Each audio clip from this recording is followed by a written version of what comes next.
我叫陈默，一个职场新人，刚入职3个月，每天的工作就是打印文件、端茶倒水，活脱脱一个办公室工具人。陈默，我的咖啡呢？要加糖不加奶的那种。小陈，帮我去楼下取个快递。就在陈默忙得团团转的时候，老板突然召集了紧急会议。会议室里气氛严肃，老板站在投影仪前，表情凝重。各位，公司迎来了一个千载难逢的机会，天成集团愿意给我们一次合作的可能。天成集团是业内的超级客户，拿下这个单子，公司就能起死回生，鲤鱼跃龙门。这是锻炼新人的绝佳机会，谁愿意挑战自己，为公司立下汗马功劳？陈默心里清楚，这是个证明自己的机会，他握紧拳头，准备举手。陈默刚要举手，突然头痛欲裂，捂着脑袋，脸色发白。我的头！就在这一瞬间，脑海中响起冰冷的机械音：真话系统已激活，宿主可触发指令，强制目标当面说出内心真话。特别提示：被触发者事后对说真话的记忆会逐渐变得模糊，只记得自己一时口误，却想不起具体说了什么。这是锻炼新人的好机会。什么鬼？强制说真话，试试再说。陈默下意识盯着老板，在心里默念指令：系统，让他说真话。反正也谈不成，让这个新来的背锅最合适，省下一笔遣散费，我真是太聪明了。全场寂静，同事们瞪大眼睛看着老板，老板自己也捂着嘴，一脸不可置信。我去，真有用，这算不算当场射血？陈默，我相信你，你可以的。正好试试第2个系统，出发。太好了，让他去送喜，正好给我儿子铺路，少个竞争对手，哈哈哈。加油啊，陈默！再来一个。这傻子肯定要完蛋了。我不能说。系统启动。接了这单子就等着被开除吧。系统，试试它。中午吃的韭菜盒子，现在好想放屁，憋不住了怎么办？屁啊，你要争气，千万别出声。这系统能不能精准触发？无关紧要的也说。老板缓过神，假装刚才的话是玩笑，强行控场。好，就沉默了。年轻人有魄力，我看好你。谢谢老板给我机会，我一定全力以赴。一群老狐狸，等着瞧，有这系统在，我不会让你们得逞。陈默感觉整个世界都变得魔幻，他需要时间消化这个突如其来的能力。真话系统，强制坦白也太社死了，但至少能知道谁是真心，谁是假意。我刚才说了什么来着？怎么感觉脑子一片空白？算了，肯定是我太紧张了。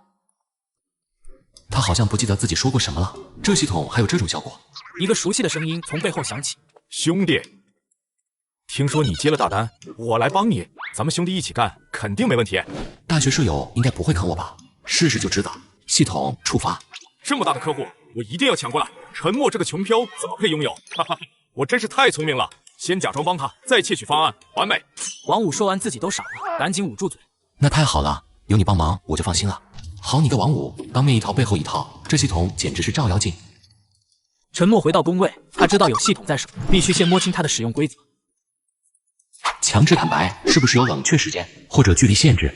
得测试一下。他决定先找热情的李姐要资料，顺便验证系统。陈默走向李姐的工位，李姐正在化妆，看到他立刻露出笑容。李姐，能把之前关于天成项目的参考资料给我吗？没问题，我这就给你找。系统触发。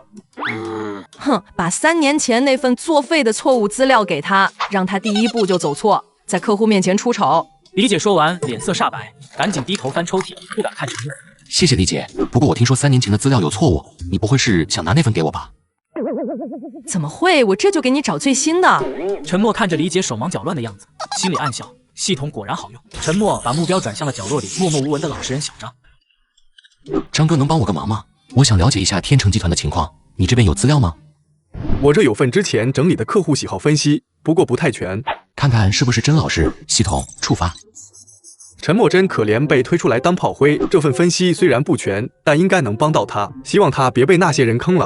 陈默眼睛一亮，这才是真正的好人。太好了，张哥你真是帮大忙了。陈默成功从小张那里拿到了有用的资料，第一次感受到系统的实际价值。陈默拿着资料去茶水间倒水，想测试系统的距离限制。系统触发财务小王。我昨天网贷又逾期了，要不要挪用公款？就挪1万，下个月发工资就还上。前台小美走进来拿杯子。系统触发小美。陈默长得还行，就是穷了点，要是有钱我就追他了。保安大叔路过茶水间门口。系统触发保安大叔。这些年轻人呐，还不如我儿子，我儿子都考上铁饭碗了。保安大叔说完，自己也笑了，对着陈默点点头走了。看来距离10米内都有效，就是容易误伤无关的人。下班后，女友林小小开着一辆她闺蜜的宝马过来接陈默。亲爱的，工作辛苦了。女朋友应该没问题吧？系统触发。王五现在是公司总裁，比陈默这个打工仔有前途多了。不行，我得再观察观察，看谁更有利用价值，不能过早下注。陈默心如刀绞，脸上却强装镇定。是吗？我今天还见到王五了，他说要帮我呢。别听他的，他没安好心。车内气氛尴尬，林小小试图转移话题。今天工作怎么样？没受委屈吧？还好，就是知道了一些真相。什么真相啊？暂时不拆穿他，系统关闭触发。没什么，就是觉得你对我真好。陈默心里已经有了盘算，有些真话需要在合适的时机让他说出来。车停在陈默住处楼下。到了，早点休息，明天加油。你也早点回去。陈默回到家，坐在沙发上。刚才触发了5次，现在有点头晕，看来使用次数多了会消耗精力。他发现使用系统有冷却时间和精力消耗，必须合理规划使用时机。陈默手机震动，他拿起手机看。兄弟，明天见客户，我陪你去，帮你把关。我订了最好的餐厅，见面前我们先吃个饭。正好，明天让你当众坦白。陈默手指在屏幕上打字。好啊，多谢兄弟。天成集团的会议室里，气氛严肃的让人喘不过气。采购总监刘总坐在主位，表情客气但疏离。对面是陈默和热情陪同的王五。欢迎2位，可以开始了。先搞清楚刘总的真实需求，系统触发刘总。又是2个毛头小子来浪费时间。我们内部其实更倾向于合作多年的大公司宏远。赶紧讲完，赶紧滚！我还等着中午抢食堂的红烧肉呢。刘总说完，自己都惊呆了，赶紧喝了口茶，也是尴尬。刘总真会开玩笑，我们可是很有诚意的。还没等陈默开口，王五就迫不及待地站了起来。刘总您好，我们公司实力雄厚，团队专业，设备先进，服务一流，我们有信心为天成集团提供最优质的。让他当众出丑，系统触发王五。我根本不懂这个项目，就是想趁机窃取陈默的方案，然后邀功。等拿到单子，我就把他踢开。王五说完，脸色惨白，看着刘总和陈默不知所措。原来是这样，那你们的方案还有什么可信度？刘总，王五的想法不代表我们公司，我这里有一份针对性方案。系统再触发刘总，让他说真实需求。其实我们预算只有300万，但想要500万的方案效果，最在意的不是公司大小，而是性价比和创意，还有交付周期不能超过3个月，必须对接现有会员系统，后期维护成本要低。刘总说完叹了口气，索性摊牌。既然都坦白了，我就直说了，谁能满足这些条件，谁就能拿下单子。刘总放心，这些条件我们都能满足。还装系统触发王五。我根本做不到，就是想先答应下来，回头让陈默背锅。王总，你可以先离开了。刘总，我不是故意的。王五被保安请了出去，临走前恶狠狠地瞪了陈默一眼。王五离开后，会议室里只剩下陈默和刘总。刘总，您刚才说的所有需求我都能满足，甚至可以用280万做出500万的效果。哦，你说说看。我们会通过技术优化节省成本，同时保证项目质量。陈默的方案精准命中刘总的所有痛点，逻辑清晰，数据详实。好，小伙子，3天后我等你的详细方案，优先考虑你们。谢谢刘总信任。陈默走出大楼，王五正在门口等着他，脸色阴沉。陈默，你是不是搞了什么鬼？为什么我会当众说出那些话？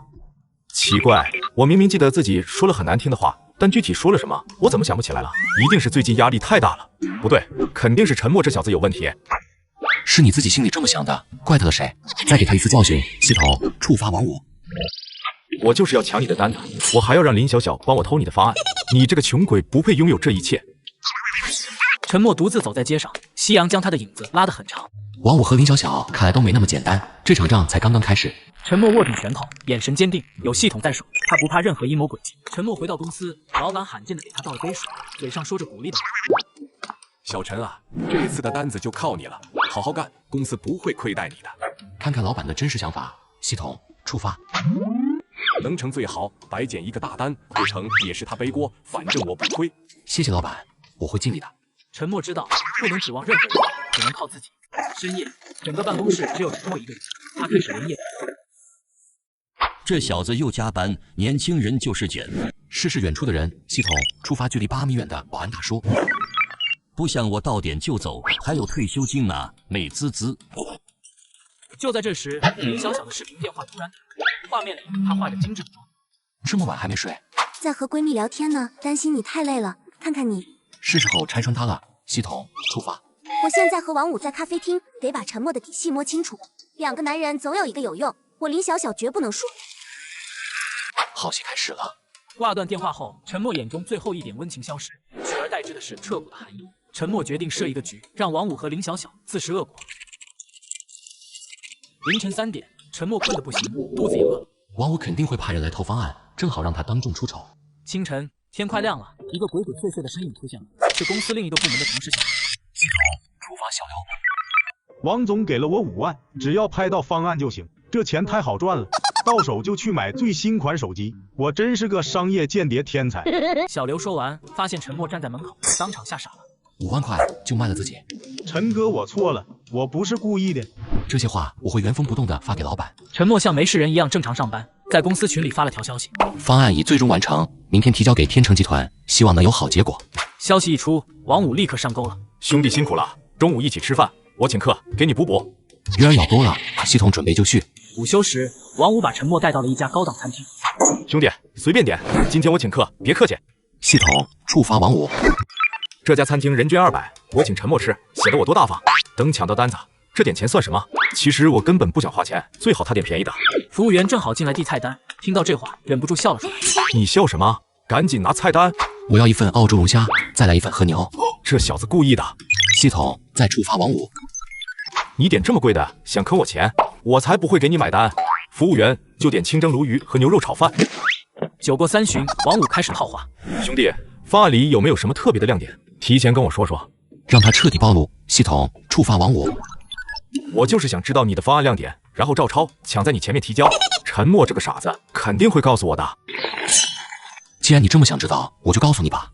陈默故意透露了几个假方案里的致命错误，王武听得津津有味。下午，陈默以最后确认细节为由，独自去见了刘总。小陈，这方案太完美了，简直是为我们量身定制。刘总过奖了，就这么定了。明天上午你们公司直接派人来签约吧。谢谢刘总。 陈默走出大楼，掏出手机给王武发微信：“刘总让我明天去提交最终方案，好紧张。兄弟别怕，有我呢。明天就让你彻底涉戏。”陈默刚回到家，手机就响了，是林小小发来的微信：“亲爱的，方案做完了吗？我好想看看你的成果，学习一下。”最后的试探，系统视频触发林小小。我就是想拿到方案，然后发给王武，他答应给我50万。陈默这个傻子肯定会发给我的。 别外传哦，这是商业机密。你真棒，最爱你了。陈默在电脑上安装了监控软件，看到林小小收到文件后，直接转发给了王武。搞定，50万，1分不能少。50万，你也就值这个价。王武收到文件后欣喜若狂，立刻给林小小回复消息：“宝贝，你真棒！等我签约成功，给你买个爱马仕。”系统触发王武。爱马仕，买个高仿的就不错了。这女人真贪心，也就陈默会信的。 王武连夜召集团队，准备照抄陈默的假方案。兄弟们，通宵加班，把这个方案原封不动的做出来。明天我们取代陈默，拿下天成。系统触发王武。这方案是我偷来的，其实我根本不懂，你们随便做做就行，必须抢在陈默前面提交。第2天，陈默准备去天成集团签约，需要领取项目启动物料。张经理，我需要领取天成项目的预备物料。小陈啊，流程还没走完，你再等等。肯定是王武收买了他。系统触发张经理。 王武答应给我10万，只要拖住陈默，让他错过签约，这钱太好赚了。陈默这小子真傻，你们别听我胡说，我不是故意的。这些话我会发给老板和董事会。陈默拿着录像去找老板，老板当场震怒，立刻打电话安排物料发放，并调查张经理。立刻查采购部张经理的所有账目，天成项目的物料特事特办，马上送到陈默手里。搞定。张经理当场被带走调查，等待他的将是法律的制裁。陈默拿着物料准备出门，手机突然响了。 陈先生出了一点小意外，王武的公司也要来展示方案。刘总说，为了公平起见，进行公开竞标。正好。天成集团的签约仪式现场，闪光灯此起彼伏，各路媒体记者早已严阵以待。下面有请辉煌公司的王总。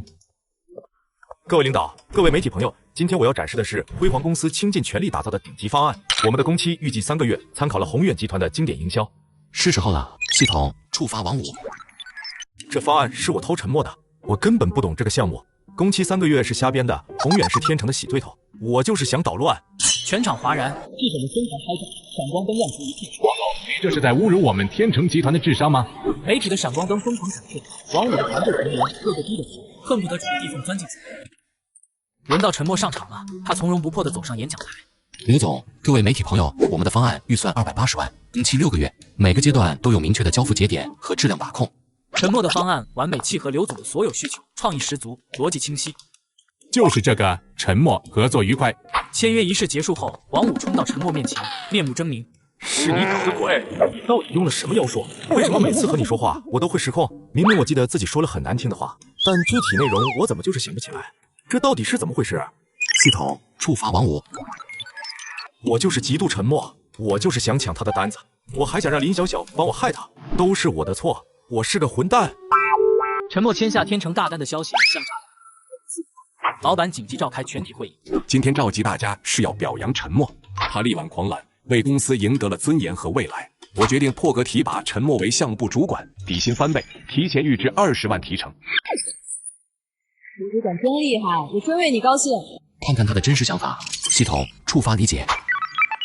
气死我了！凭什么他一个新人能升职？我在公司干了5年了，我一定要找机会给他使绊子。同事们纷纷侧目，理解脸红得像关公。我刚才又说了什么不该说的话？怎么感觉脑子一片空白？最近是不是更年期到了？肯定是装的。系统触发同事 A。切，走了狗屎运而已，有什么了不起的？我才不服他。我也不服。系统触发同事 B。升这么快，肯定有背景，说不定和老板有亲戚关系，我才不相信他的实力。陈哥，你太厉害了，我真为你高兴。系统触发小张。陈哥是我的偶像，我要向他学习，他真的很努力，这个升职实至名归。庆功宴上觥筹交错，老板喝多了，开始说醉话。陈主管，我敬你一杯。李杰手一抖，一杯红酒全泼在了自己白色连衣裙上。啊，我的裙子！系统触发理解。完了，这裙子是租的，要赔3000块，都怪陈默，我怎么这么倒霉？宴会结束，陈默回到家，手机突然震动，收到一条匿名短信：你得意不了多久，很快就会后悔了。有意思，是时候做个了断了。咖啡厅里，林小小泪眼婆娑的坐在陈默对面。陈默，我错了，都是王五逼我的，我心里只有你，我们和好吧。系统触发林小小。陈默现在升职加薪更有价值了，先稳住他，回头再找机会把他的人脉和客户都变成我的，我林小小绝不能输。我们分手吧。为什么？因为你让我觉得恶心。陈默拿出手机删除林小小的电话，感觉前所未有的轻松。手机震动，显示收到一封邮件。市场部副总监李明，公司里最著名的老油条，新的挑战已经摆在面前。陈默第一天到市场部报道，副总监李明热情地接待了他。小陈啊，欢迎欢迎，你的大名我可是如雷贯耳啊。系统触发里面。哼，就是这小子害王五栽了跟头，王五给了我50万，让我好好关照他，把他整走。50万啊，够我给儿子买辆新车了，这活儿我接了。我开玩笑呢，别当真。奇怪，我怎么又说漏嘴了？最近是不是太累了？算了，反正没人会相信。李明的关照很快就来了，他把一堆杂乱无章的活儿扔给陈默。小陈，年轻人多锻炼是好事，先把这3年的旧文件整理归档。系统触发里面。全是没用的垃圾文件，够他忙1个星期，浪费他时间。我就是想刁难他，让他知难而退。好的，李总监。刚整理完文件，李明又来了。小陈，我早上没吃早饭，帮我去楼下买份豆浆油条，要排队那家。系统触发里面。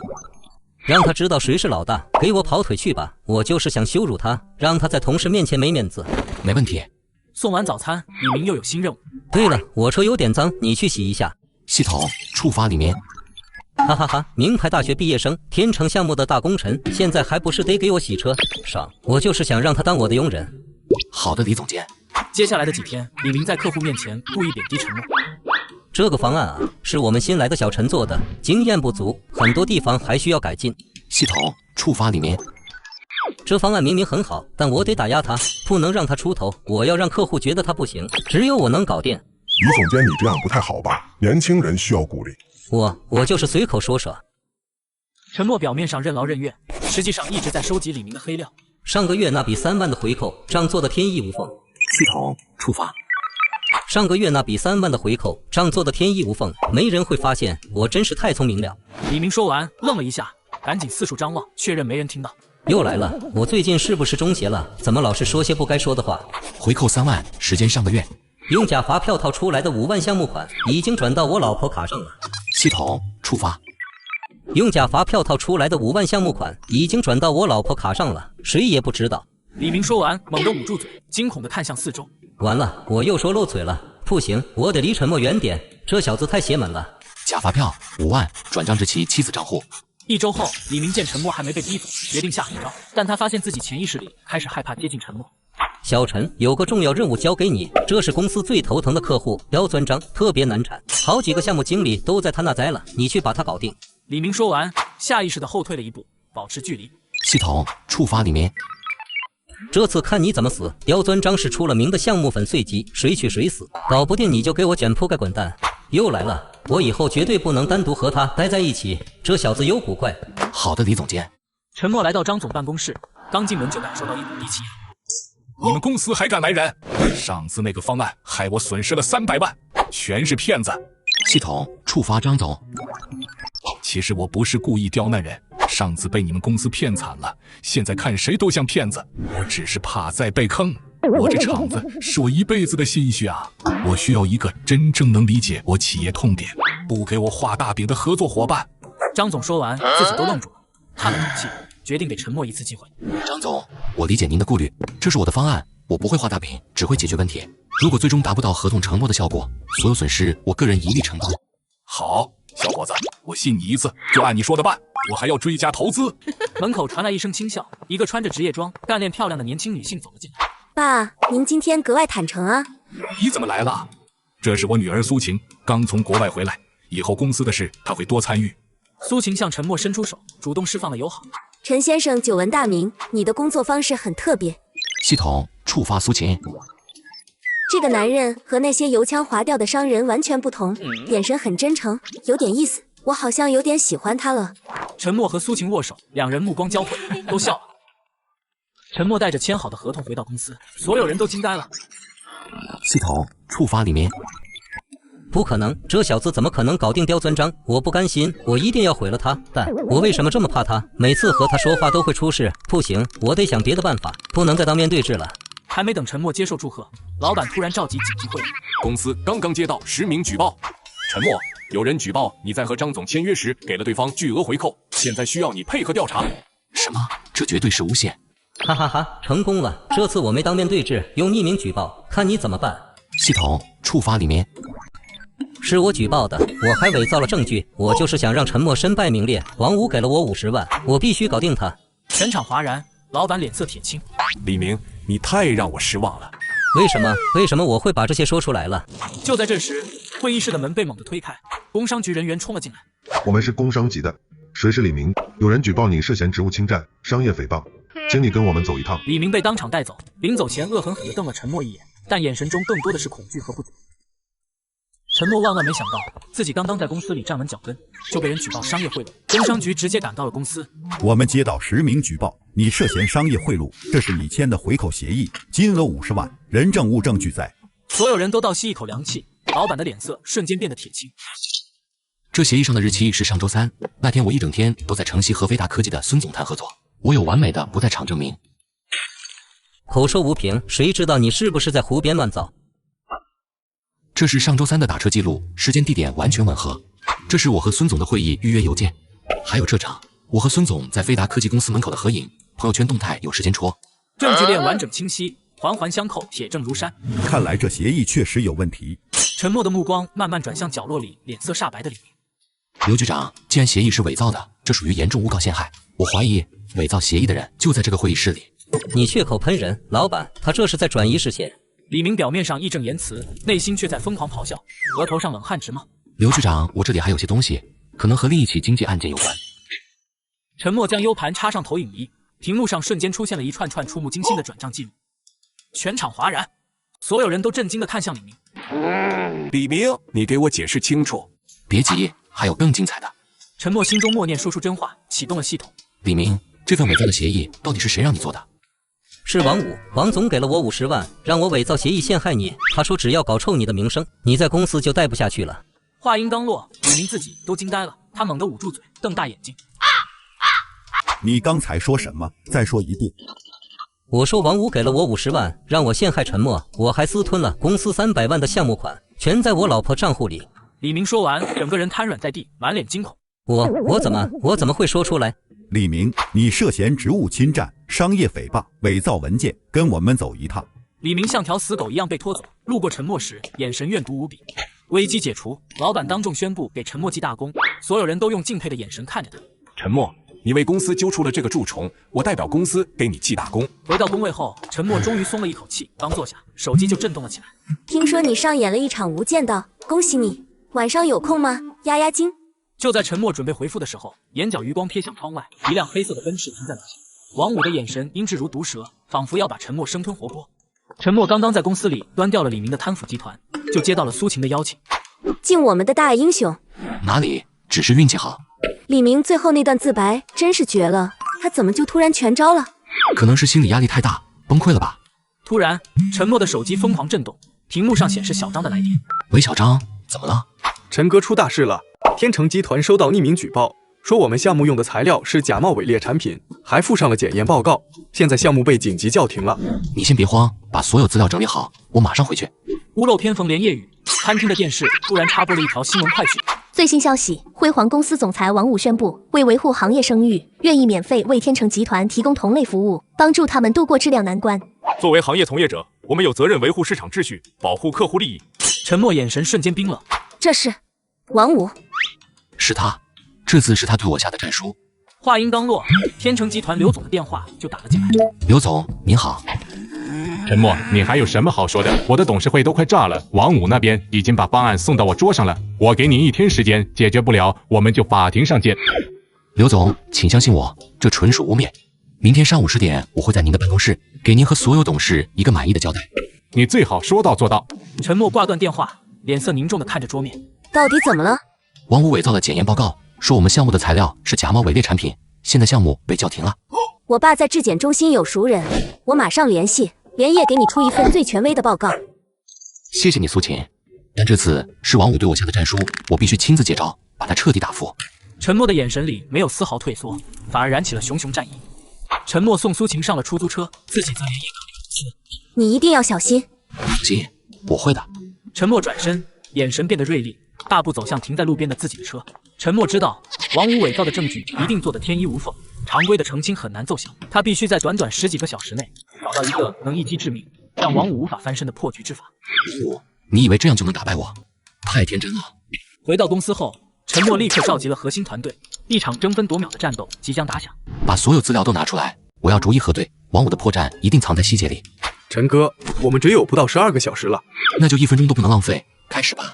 时间是他最大的敌人，但陈默相信，只要找到王五的破绽，就能反败为胜。第二天上午，天成集团会议室里气氛凝重的像要爆炸，刘总和几位董事正襟危坐，王五带着他的团队坐在对面，脸上写满了得意。会议室门被推开，陈默独自一人走进来，闪光灯立刻包围了他。各位董事，我不是要攻击同行，但用劣质材料，这是动摇行业根基啊！我们辉煌公司愿意不计成本，帮助天成集团挽回损失。陈默，你有什么要解释的吗？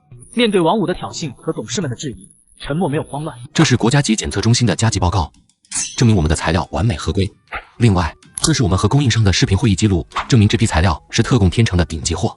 就算材料没问题，现在负面消息满天飞，已经影响了我们集团的股价，和你们合作风险太大了。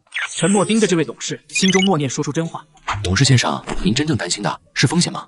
其实风险都是假的，主要是王五答应给我儿子安排进高盛，他还说事成之后送我1块百达翡丽。虽然我怀疑是假的，但万一是真的呢？我怎么？全场死寂，所有人都震惊地看着这位董事。好啊，王五，你居然把主意打到我们董事会内部来了。陈默拿出手机，当场拨通了一个号码，并开了免提。喂，是行业协会的张会长吗？我现在在天成集团，现场抓到了辉煌公司恶意诽谤并企图商业贿赂天成董事的证据。我们协会绝不容忍这种败类，调查组马上就到。几分钟后，行业协会调查组和更多记者赶到现场。王五还有这位董事，请跟我们走一趟，配合调查。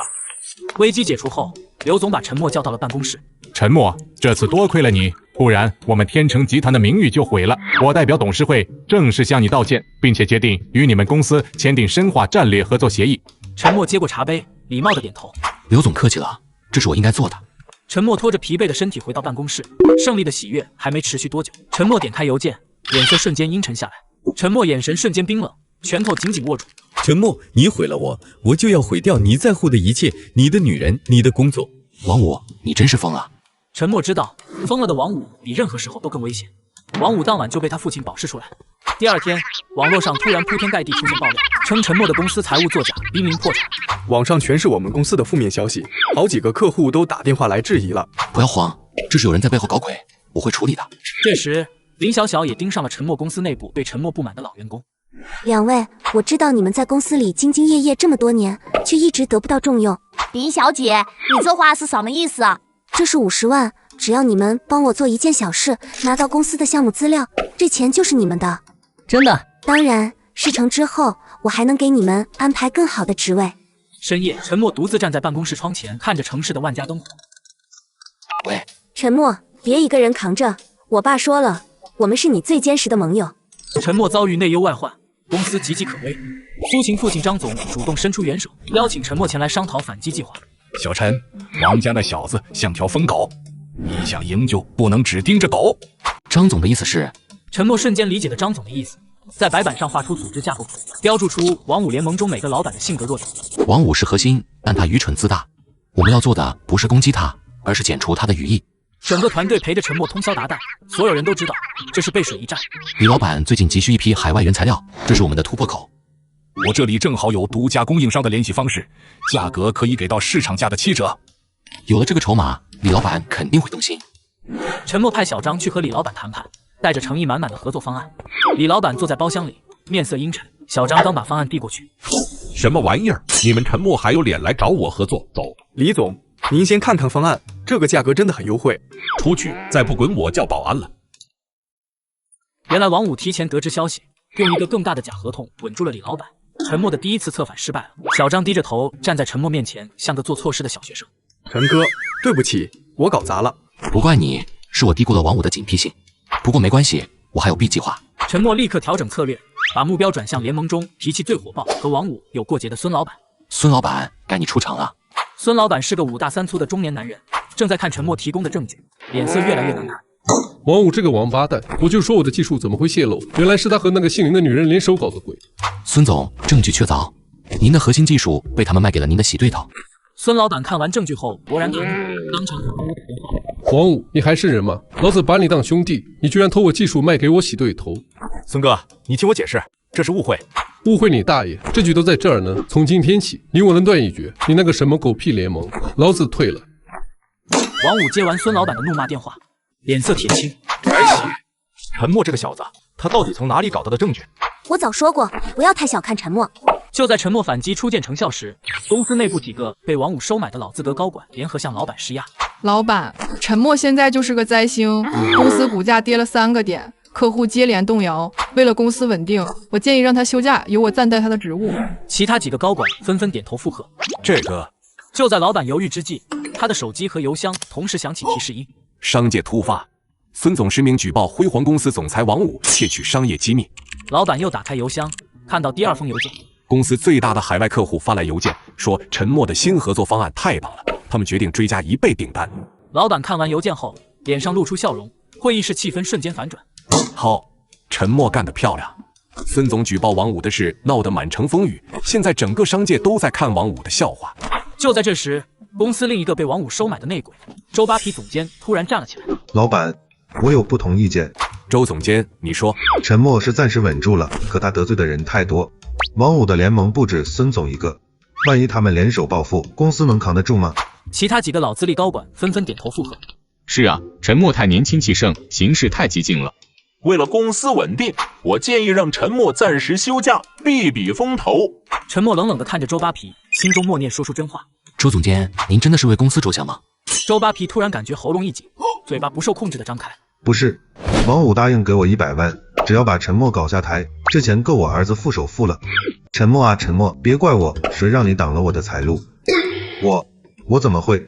全场哗然，所有人都震惊地看着周扒皮。周扒皮，你这个吃里扒外的狗东西！周扒皮当众说出真话后，整个会议室陷入死寂。我刚才说了什么？我怎么会？保安，把他给我拖出去！老板，我不知道为什么会说那些话，我一定是被下了降头。陈默面无表情地看着周扒皮被拖走，心中毫无波澜。老板平复了一下情绪，转身看向陈默。小陈，这次多亏了你，不然公司真要被这些蛀虫蛀空了。老板，现在还不是放松的时候，王五那边还没有彻底倒下，我们必须趁胜追击。陈总说的对，我们应该主动出击。会议结束后，陈默回到办公室，开始布置下一步计划。王五，该你上钩了。陈默叫来心腹小张，布置任务。小张，从现在开始，我要你配合我演一出戏。什么戏？你等会儿就知道了。陈默开始整理一份关于城西地块新项目的资料，这是一个他早就判断没有价值的烂尾项目，但他故意把资料做得像一个天大的计划。一会儿我们要在办公室里大声讨论这个项目，记住要让外面的人听到。陈哥，你是要引蛇出洞？没错。陈默故意在办公室和自己人演戏。这个城西项目要是拿下来，咱们公司就能一飞冲天，绝对不能让竞争对手知道。老大，这个项目真的这么重要吗？何止重要，这是我们翻盘的关键。此时，公司里还有几个王五的眼线正在偷听。 S 级绝密项目，这次王总一定会重重奖赏我。当晚，那个员工鬼鬼祟祟地潜入陈默办公室。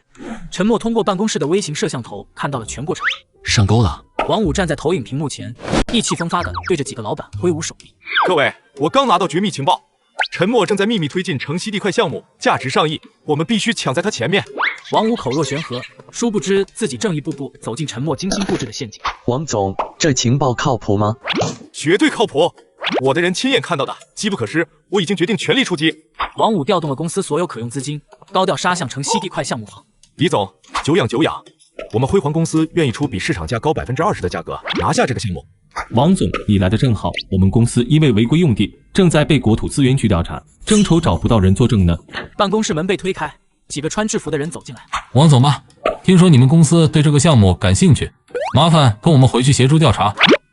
这一定是误会。王五做梦也没想到，自己费尽心机抢来的情报，竟然是一张通往深渊的单程票。辉煌公司因涉嫌参与违规项目被调查的新闻，迅速传遍了整个商界。王五组建的复仇者联盟的微信群瞬间炸了锅，曾经气势汹汹的联盟瞬间土崩瓦解。王五，你他的又坑我们！还好我没投钱，这联盟我退了。陈默抓住时机，逐个拜访了那些曾经动摇的客户和联盟成员。张总，过去的事我不追究，咱们是多年的合作伙伴，我相信您的判断力。陈总，说实话，王五那边确实给过压力，但看他现在这下场，还是你靠谱。陈默没有落井下石，而是真诚地分析利弊，展示自己的实力和合作方案。众人看到王五的下场又被陈默的诚意打动，纷纷回心转意。老板正看着业绩报表，满脸笑容。小陈啊，这次业绩回升的漂亮。陈默没有提周扒皮的事，因为那个内鬼已经被处理了。老板，这都是团队的功劳，你太谦虚了。陈默的1个月军令状还没到期，业绩就已经超额完成。我宣布，陈默同志为公司立下大功，特此奖励现金50万，外加5%的期权激励。庆功宴刚结束，陈默准备离开时，林小小梨花带雨站在楼下。陈默，我错了，我是被王五那个混蛋骗了，求你原谅我。陈默盯着林小小，心中默念说出真话。你真的知道错了吗？不，我根本不后悔，我只是想接近你，拿到你的核心客户名单。王五虽然倒了，但这些名单还能卖个好价钱，我还能东山再起。话音刚落，林小小自己猛地捂住嘴，满脸惊恐。我怎么会？第二天，林小小再次找到陈默，这次他换了一个策略。陈默，昨天我不知道为什么会说那些话，可能是压力太大了，我真的知道错了。是吗？王五他不是人，他利用我威胁我，我做的一切都是被逼的。现在他倒了，我无家可归了。陈默决定将计就计，给林小小挖一个更大的坑。过去的事就让它过去吧。你如果没地方去，我先帮你租个公寓，你暂时安顿下来。陈默，你真好，我就知道你不会不管我的。安顿好林小小后，陈默回到公司，立刻开始了他的反击计划。名单上的公司，要么是3年前就倒闭的，要么是和公司有诉讼纠纷的，要么干脆就是他随手编的空壳公司。就看你上不上钩了。第二天，陈默借口让林小小来公司帮他送一份文件。什么？客户那边出问题了？我马上过去。陈默匆忙离开，故意把办公室门留了条缝。林小小确认陈默走远后，立刻露出真面目。找到了，这就是核心客户名单，发财了。林小小得手后，立刻联系还在垂死挣扎的王五。王五收到照片后如获至宝，哈哈哈，天不亡我！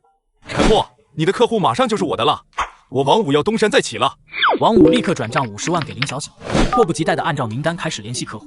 喂，是飞天猪集团吗？我这边有个合作项目，我们公司3年前就倒闭了，你谁啊？王五脸上的笑容僵住。你们还有脸打电话来？上次的官司还没打完呢，等着收律师函吧。王五连打10几个电话，结果不是被骂就是轰炸。王五终于意识到自己又被耍了。林小小，你个小可爱，你又联合陈默坑我！王五冲到林小小的住处，两人当场撕破脸，邻居被吵得受不了，报了警。因商业欺诈和扰民，两人被警方带走调查。正当陈默以为可以彻底摆脱这2个人时，他接到了苏晴的紧急电话。喂，苏晴。陈默，你马上来我公司一趟，我有非常重要的事必须当面告诉你。什么事这么紧急？我调查了王五的背景，发现他背后可能还有人。他最近在准备一个孤注一掷的计划，目标是你们公司最重要的客户天河集团。陈默脸色变得凝重。如果被他得手，你们公司可能会直接破产。接到苏晴紧急电话的陈默火速赶到公司，苏晴的表情前所未有的严肃。陈默，情况比我想的更糟。王五这次的计划堪称毒辣，他用重金挖走了陈默公司里专门负责天河集团的项目总监，拿到了所有内部报价和合作细节。项目总监被挖走了？什么时候的事？就在3天前，他带走了所有关于天河集团的核心资料。资料上显示的是王五公司给天河集团的报价单，价格低得离谱。你看这个报价，他准备用亏损30%的自杀式低价去抢单。他疯了吗？这样做他自己也会赔洗的。苏晴翻到资料的最后一页，上面是2个人的合影照片。最关键的是，天河集团的采购负责人是王五父亲的门生，2人私交甚笃。我的情报显示，他们已经私下见过3次面了。苏晴站起身，走到落地窗前。陈默，天河集团的订单占了你们公司年营业额的40%，一旦失去，后果不堪设想。就在苏晴以为陈默会陷入绝望时，他突然抬起头，眼神变得无比锐利。常规路走不通，那就走非常规的路。我要直接见天河集团的董事长郑老先生。什么？直接见董事长？陈默，郑老先生已经半退休了，极少见客，想约他比登天还难啊。这是我们唯一的机会，价格和关系我们都处于劣势，只有从战略层面用他无法拒绝的价值打动他，才能翻盘。爸，是我想请您帮个忙，帮陈默约一下天河的郑伯伯。电话那头沉默了好一会儿。晴晴，你很少去我办事，这个陈默对你来说很重要吗？很重要。搞定了，明天上午10点，郑老先生给你15分钟。只有15分钟？对，只有15分钟。陈默深吸一口气，他知道这可能是决定公司生死的15分钟。陈默连夜召集团队准备方案，他没有纠结于价格，而是从更高的维度入手。别谈价格，我们的重点是天河未来5年的发展，是行业变革，要让他明白，跟我们合作才能双赢。明白。整个团队陪着陈默通宵达旦，所有人都知道这是背水一战。凌晨4点，一份完美的战略合作方案终于诞生，就是他了。见面前一天晚上，陈默刚准备回家休息片刻，手机突然响起。喂，陈默，听说你明天要去见郑老先生，我劝你最好取消。你想干什么？电话那头传来王五疯狂的笑声。陈默，你明天到不了会场，我安排了几个朋友在路上等你。商场上玩不过你，我就跟你玩命。电话被挂断，陈默立刻拨通了报警电话。喂，110是吗？我叫陈默，我正在被一个叫王五的人喜王威胁和恐吓，他扬言要派人对我进行人身伤害，我这里有全程通话录音。王五狗急跳墙，派人要对陈默进行人身威胁。楼下已经有几辆黑色轿车停在阴影里。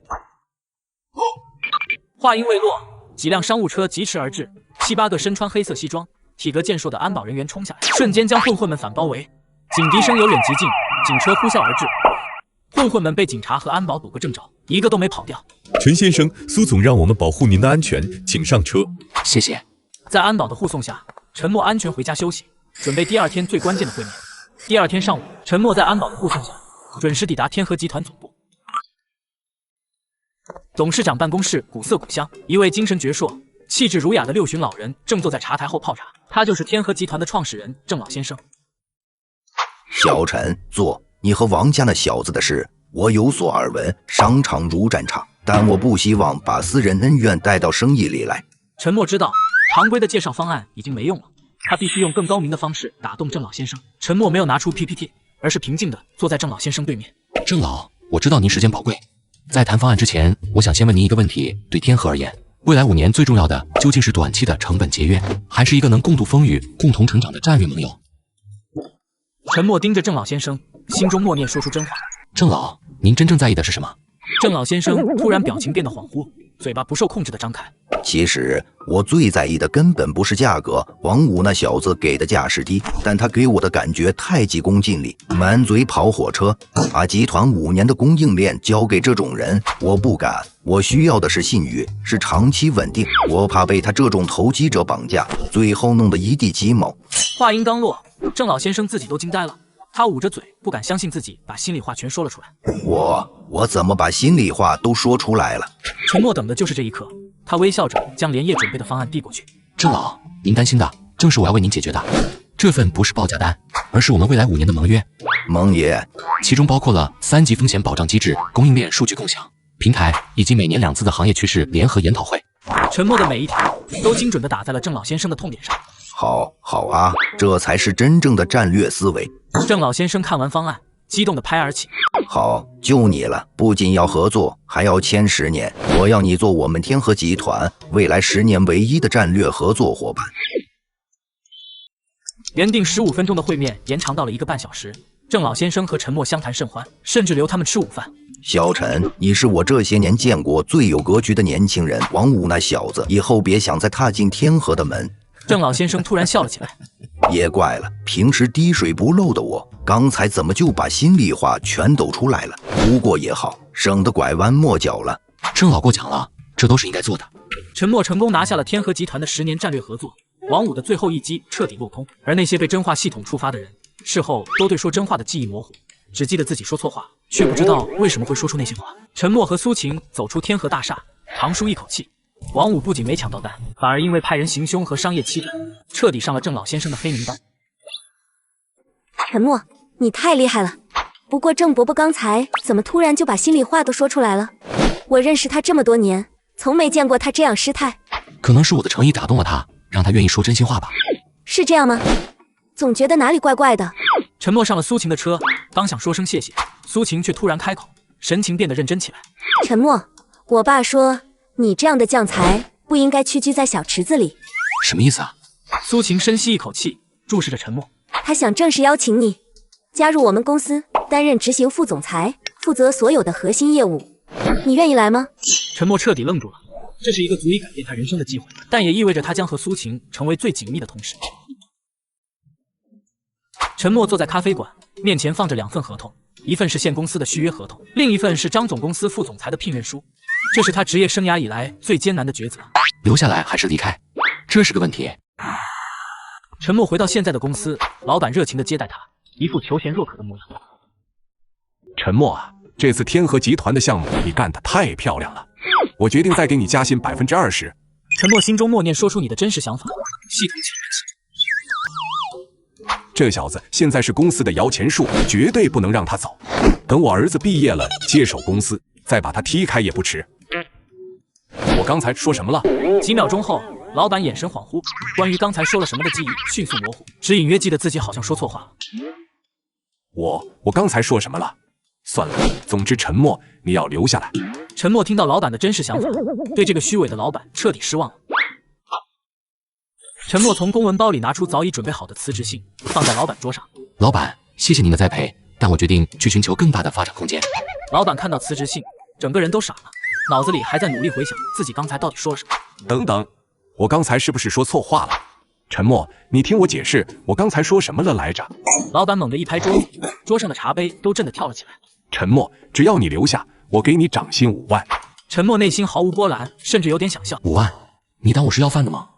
陈默摇摇头，转身准备离开。老板，我意已决，请您批准。10万，我给你涨10万。陈默，你别走啊！陈默头也不回地离开了办公室，留下老板一个人在风中流浪。陈默去见了张总和苏晴，正式接受了邀请。张总，我希望以纯粹的职业经理人身份加入，不参与任何家族事务，只对公司业绩负责。好，我就欣赏你这种有原则的年轻人。陈默办完离职手续，收拾东西准备离开。昔日的同事们反应过瘾。切，不就是傍上大款了吗？有什么了不起的？哎，可惜了，这么能干的人要走了。陈哥去哪都是最牛的，我一定要努力，以后去追随他。只有心腹小张真心为他送行。好好干，以后会有机会的。陈默正式入职张总公司，担任执行副总裁。张总在欢迎会上向所有高管介绍他。各位，这位是陈默，从今天起担任我们公司的执行副总裁，希望大家全力配合他的工作。一个看起来笑呵呵的50岁男人走了过来，他就是原副总裁李副总。陈总年轻有为啊，以后我们得多多向你学习。陈默握住他的手，心中默念说出你的真实想法。哼，一个毛头小子，靠着和老板女儿关系好就空降成我的上司，我倒要看看你有什么本事！我要让你知道这里的水有多深。我怎么？周围的高管们都听到了李副总的话，纷纷露出震惊的表情。会议室里陷入洗衣般的寂静。李副总，你刚才说什么？我不是，我刚才说了什么？几秒钟后，李副总眼神恍惚，关于刚才说了什么的记忆迅速模糊，只记得自己说错话了，但具体说了什么，已经完全想不起来。张总，我刚才一定是太紧张了，说错话了。我具体说什么了？陈默听到对方的真实想法，不动声色地笑了笑。李副总客气了，以后还请您多多指教。李副总刚才是怎么了？他居然说陈总是靠关系上位的，还说要给陈总下马威。天哪，我敬他是条真汉子。不过这下李副总也完了。欢迎会刚结束，张总就把陈默叫到办公室，直接给了他第一个任务。小陈，公司最重要的项目开拓海外市场一直进展缓慢，现在我把它全权交给你负责。陈默眼神一凛，这个项目原本是李副总的地盘，张总这是要我立威啊！张总放心，我一定不负所托。李副总在门外听到了这个任命，脸色瞬间变得铁青，脑海中还在拼命回想刚才自己到底说了什么。该死，我刚才怎么会说出那些话？一定是太紧张了。可我到底说了什么来着？李副总回到自己办公室，拨通了一个电话。喂，李副总，找我什么事？王五，我需要你帮我对付一个人。会议室里，陈默坐在主位，李副总和几个经理坐在对面，大家一起开了一场工作对接会议。李副总，麻烦您提供一下过去3年的市场数据，我需要了解项目的基础情况。哎呀，陈总真不巧，负责数据整理的小刘上周刚离职，那些资料可能找不到了。那项目组的核心成员呢？我想先和他们见个面，了解一下实际情况。他们今天都被我派出去跑业务了，要不改天，这个项目时间紧，任务重，不能耽误啊。是啊，陈总，我们这边确实人手紧张，大家都在外面忙着呢。要不下周我们安排个时间集体见面。整个会议下来，陈默被完全架空，李副总和他的人马配合默契，滴水不漏。陈默决定再给李副总一次机会，让他彻底暴露。说出你接下来的计划。小子，跟我斗，我让你连人都见不到。等你出丑了，张总自然会知道你不行，到时候这个位置还是我的。不，我又说出来了。几个经理吓得站了起来，完全不知道该说什么。李副总，您今天是不是不舒服？要不要去医院看看？几秒钟后，李副总眼神再次恍惚，记忆第2次模糊，但这次他开始产生强烈的不安。为什么我今天总是说错话，而且都是在陈默面前？我今天到底怎么了？我刚才又说什么了？为什么总是在他面前？陈默将所有人的心思听得一清二楚，但他并没有当场发作。陈默合上笔记本，露出一个意味深长的笑容。既然这样，那今天就先到这里吧，散会。李副总，你好好休息一下，看起来状态不太好。好的。几个经理如释重负，飞快地离开会议室。李副总今天太反常了，他是不是得罪陈总了？我看8成是，咱们以后还是小心点，保战错对。会议结束后，陈默并没有回办公室，而是直接找到了项目组的技术元老老王。王哥，听说你是这个项目的技术元老，有些问题想请教你。陈总，您找我？陈默心中一动，想知道老王是否值得信任。说出你对新领导的真实看法。新来的陈总居然直接找我。李副总从来都是瞎指挥，这个陈总好像不一样，我觉得他是个能干实事的人。我怎么把心里话说出来了？陈总，我不是。几秒钟后，老王眼神恍惚，记忆模糊，只觉得自己太激动，说错话。抱歉，陈总，我刚才太激动了，说话没过脑子。没关系，王哥，我就是想了解项目的真实情况，不是那些报告上的数据，而是您这样一线员工的真实感受。陈总，您要是真想知道，我可有不少话要说。通过老王，陈默了解到项目组的真实情况。李副总外行指导内行，之前的方案漏洞百出，团队成员怨声载道。陈默还通过观察李副总的行为习惯，推测出他可能把资料藏在档案室。果然在这儿。接下来的3天，陈默彻夜研究这些资料，结合自己的专业知识，制定了一套全新的方案。3天后，周会如期而至，李副总满心期待着看陈默出丑，却没想到等着他的是一记重拳。陈默，海外市场项目进展如何？是啊，陈总，大家都很期待您的成果呢。陈默打开投影，屏幕上显示出详细的数据图表。张总，对，我已经完成了详细的市场分析。首先，我要指出之前方案的一个致命错误，我们的目标市场选错了。什么？根据过去3年的数据，我们一直把重心放在欧美市场，但实际上东南亚市场才是我们的最佳突破口。陈默翻页展示更多数据。您看这组数据，东南亚市场的增长率是欧美市场的3倍，而我们的产品定位恰好符合当地消费水平。更重要的是，竞争对手在那里的布局还很薄弱，我们有先发优势。陈默的方案逻辑严密，数据详实，前景诱人，在场的所有高管都被说服了。好，就按陈默的方案来。张总转头看向李副总，表情严肃。李副总，你之前的团队是怎么做调研的？这么明显的市场机会都看不到。我们当时的考虑是……李副总被问得哑口无言，在所有高管面前丢尽了脸面。会议结束后，陈默回到办公室，刚准备松口气，电脑上却弹出了一封匿名邮件。邮件里是几张经过恶意剪辑的照片和文件，全是陈默在前公司时的一些黑料。陈默识相的就自己滚出公司，否则这些东西明天就会出现在所有客户和媒体的邮箱里。李副总，王五，你们这是要玩阴的了。陈默知道，这是李副总和王五的组合拳来了。一场更大的风暴即将来临。匿名邮件的威胁并没有吓倒陈默，但第2天，关于他的黑料就在公司内部疯传。看看他到底怎么想的，说出你对这些黑料的真实看法。员工突然感到一阵眩晕，脱口而出：“这黑料一看就是 P 的，手法太拙劣了。当我们都是傻子吗？肯定是李副总搞的鬼，他那点心胸，全公司谁不知道？我怎么？”几秒钟后，员工只觉得自己太激动，说错话。看来群众的眼睛是雪亮的，这倒是个好消息。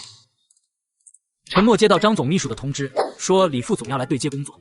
陈默知道这是李副总被迫来的。陈总，外面那些谣言你别往心里去，我相信你这种下三滥的手段，一看就是竞争对手搞的鬼。陈默心中一动，决定试探李副总，说出你的真实想法。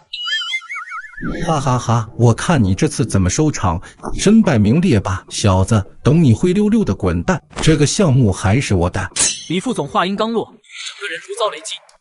不，我又说出来了，为什么总是在你面前？几秒钟后，李副总心中的恐惧更深了。我到底说了什么？为什么每次见到陈默都会出事？我刚才又说什么了？陈默，你……李副总，您太紧张了，好好休息吧。你要是需要帮忙澄清，尽管说，咱们都是一家人嘛。我先走了。陈默没有急于辩解，而是直接召集了海外项目组的全员会议。陈默站起来，直接把黑料邮件投到大屏幕上。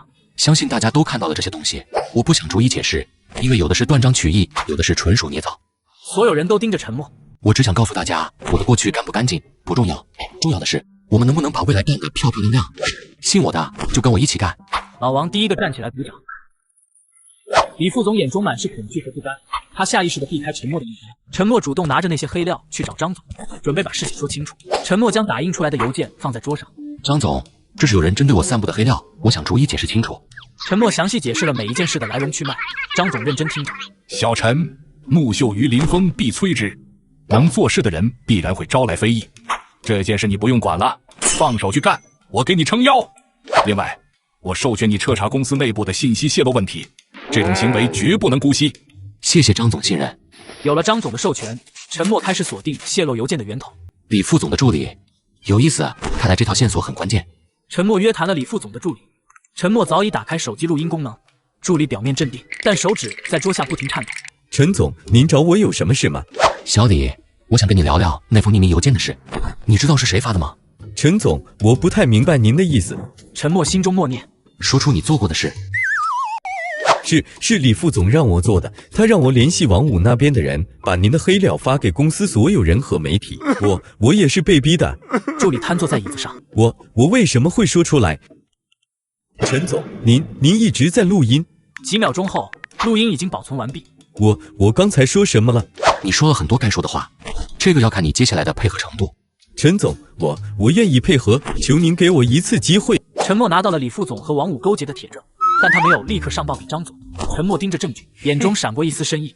只是把李副总赶走太便宜他了，我要让他自己跳进陷阱。沉默故意在李副总可能经过的地方打电话，透露一个重要消息。对，这个海外市场的商业机密是我通过特殊渠道拿到的，价值至少上亿。李副总在门外，眼中立刻放出贪婪的光芒。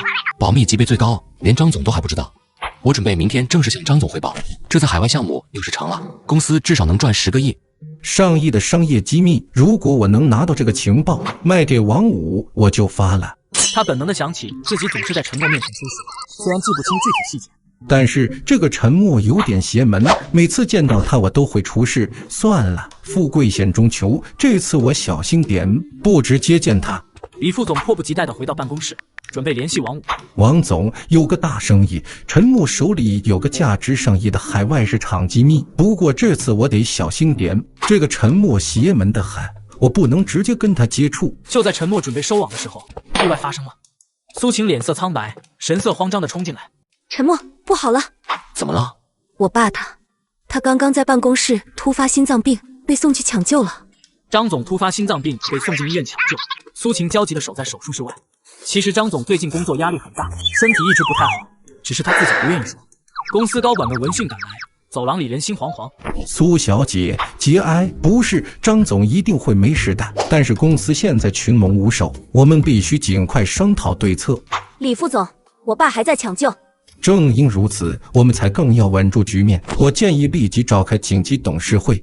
陈默赶到医院，看到李副总那副迫不及待的嘴脸。张总刚进手术室，这老狐狸就开始夺权了。陈总来了，太好了！你也劝劝苏小姐，公司不能一日无主啊。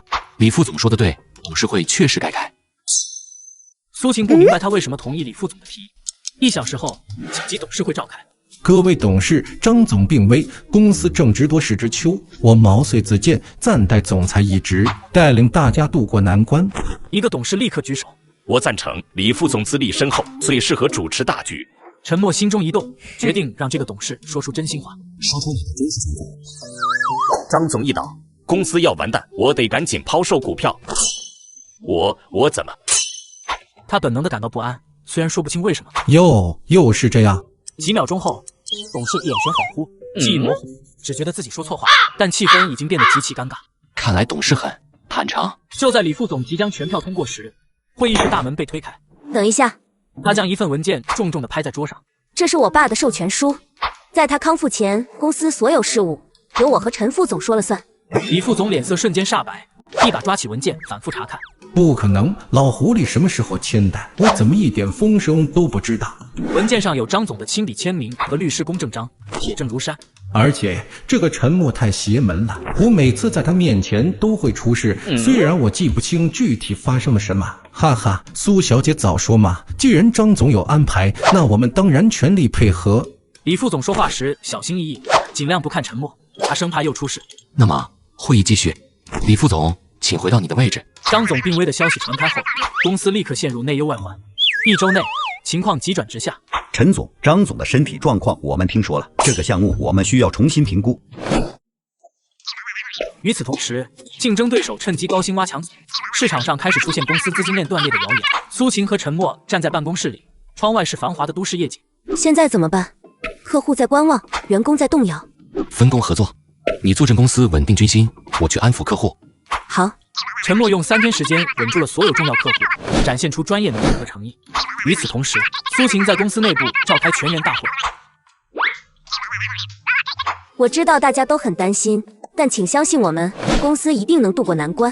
员工们看着这个平时温柔的大小姐，此刻展现出的坚强，纷纷报以掌声。苏晴看着她疲惫但坚毅的背影，眼神复杂。有她在，真好。客户基本稳住了，你呢？公司内部也稳定了。就在局势稍稳时，2天后，李副总突然发动了致命一击。李副总面对镜头，表情悲愤，眼角甚至挤出泪水。我今天站出来是为了揭露一个商业骗子。他举起一叠证据，对着镜头。陈默，此人在前公司就有严重的违规操作，这些都是铁证。公司里所有人都看着电视直播，震惊不已。爆炸性新闻：某集团新任副总裁竟是商业骗子。网络瞬间炸锅，新任副总裁商业骗子的话题冲上热搜第1。公司股价应声而跌，开盘不到1小时就跌停，公司电话被打爆，合作伙伴纷纷来电质问。苏总，客户要求解除合同，供应商要求提前结款。苏晴看着电视屏幕上李副总那张得意的脸，转头焦急地看向陈默。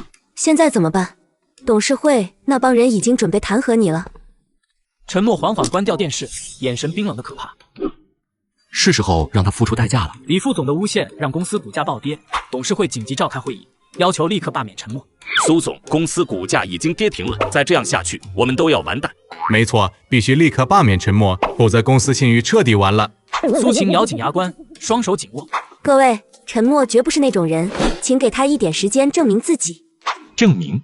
拿什么证明？现在全网都在骂他是骗子。苏晴顶着巨大压力，最终为陈默争取到了24小时的时间。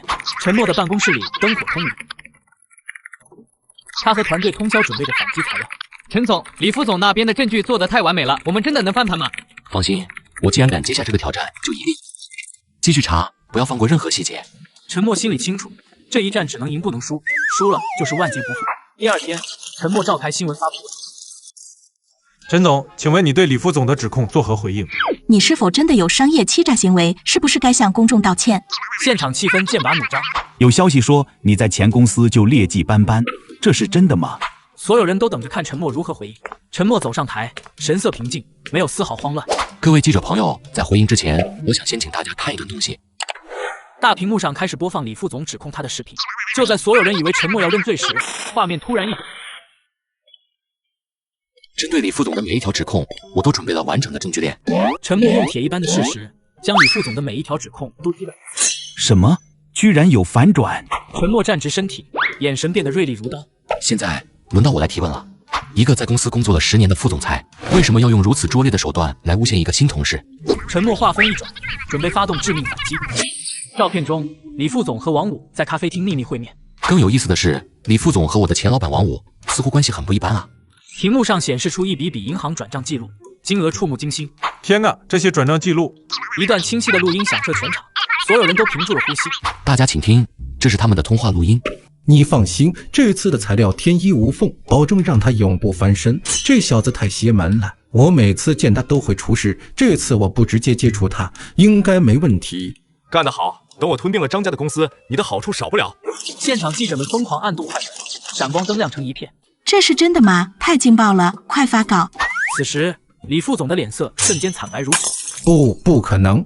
李副总瘫坐在椅子上，浑身颤抖。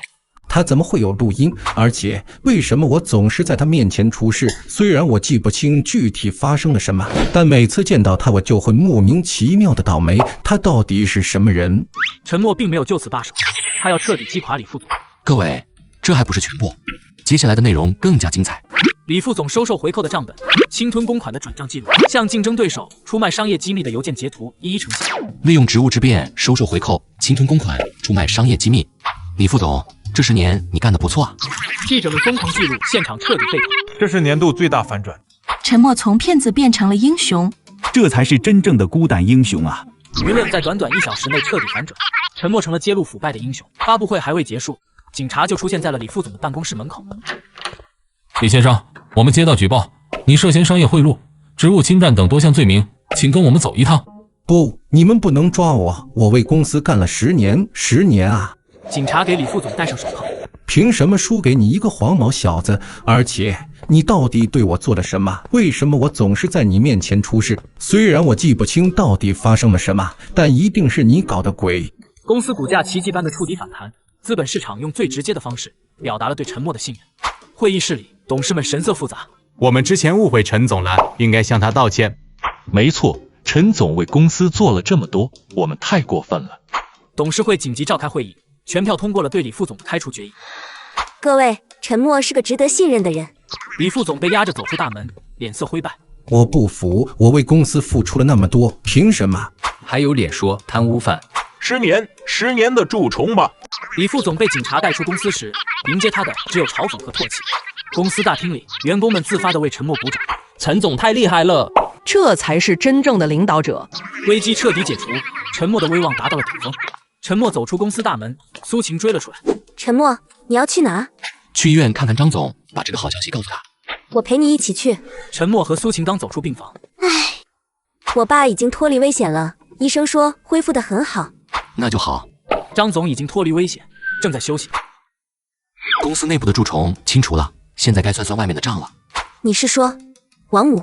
他必须付出代价。回到公司后，陈默意外地看到了一个熟悉的身影。陈总，这是您要的本季度财务报表。小张，你怎么在这？上次张总来原公司挖人的时候，我虽然没跟您一起过来，但后来看到您在这边做得这么好，我就主动投了简历。人事部上个月录用了我。原来如此，在这边工作还习惯吗？很好，而且我一直记得您当初说的话，要靠实力证明自己。这次公司危机，我看到您是怎么力挽狂澜的，真的很佩服。好好干，有什么需要帮助的随时找我。对了，陈总，如果您需要什么资料或者调查，尽管吩咐我，我一定办好。小张离开后，陈默若有所思。思索片刻后，陈默决定主动出击，解决另一个敌人王五。小张，现在就帮我个忙，我要王五公司最全的资料，所有公开的、能找到的，我都要。明白，陈总，我马上去办。您当初在原公司教我的方法，我一直在学，保证给您导全。接下来的几天，陈默通过张总的关系，联系上了几个之前和王五公司合作过的老板。汪老板，我想了解一下王五公司的情况。陈总，这个我不太方便说。陈默心中一动，说出你的真实想法。陈默决定让汪老板说实话。王五他爸不好惹，我可不想掺和进去，还是少说为妙。其实王五公司早就资不抵债了，全靠他爸输血，但我不敢说。汪老板话音刚落，猛地捂住嘴。我怎么？几秒钟后，汪老板只记得自己说错话。陈总，我突然想起还有事，先走了。汪老板慢走。陈默听到对方的真实想法，明白这些人都被王家的势力吓怕。既然正面打听不到消息，陈默决定用系统能力直接让王五公司员工说出真话。让我看看王五公司到底是什么情况。一个西装革履的员工走出大楼，神色疲惫，说出你对公司的真实看法。工资都拖了3个月了，再不发我就要去劳动仲裁。陈默眼睛一亮，继续观察。陈默再次启动系统。王总又在办公室画大饼，说公司明年要纳斯达克上市，我看是明年要倒闭清算。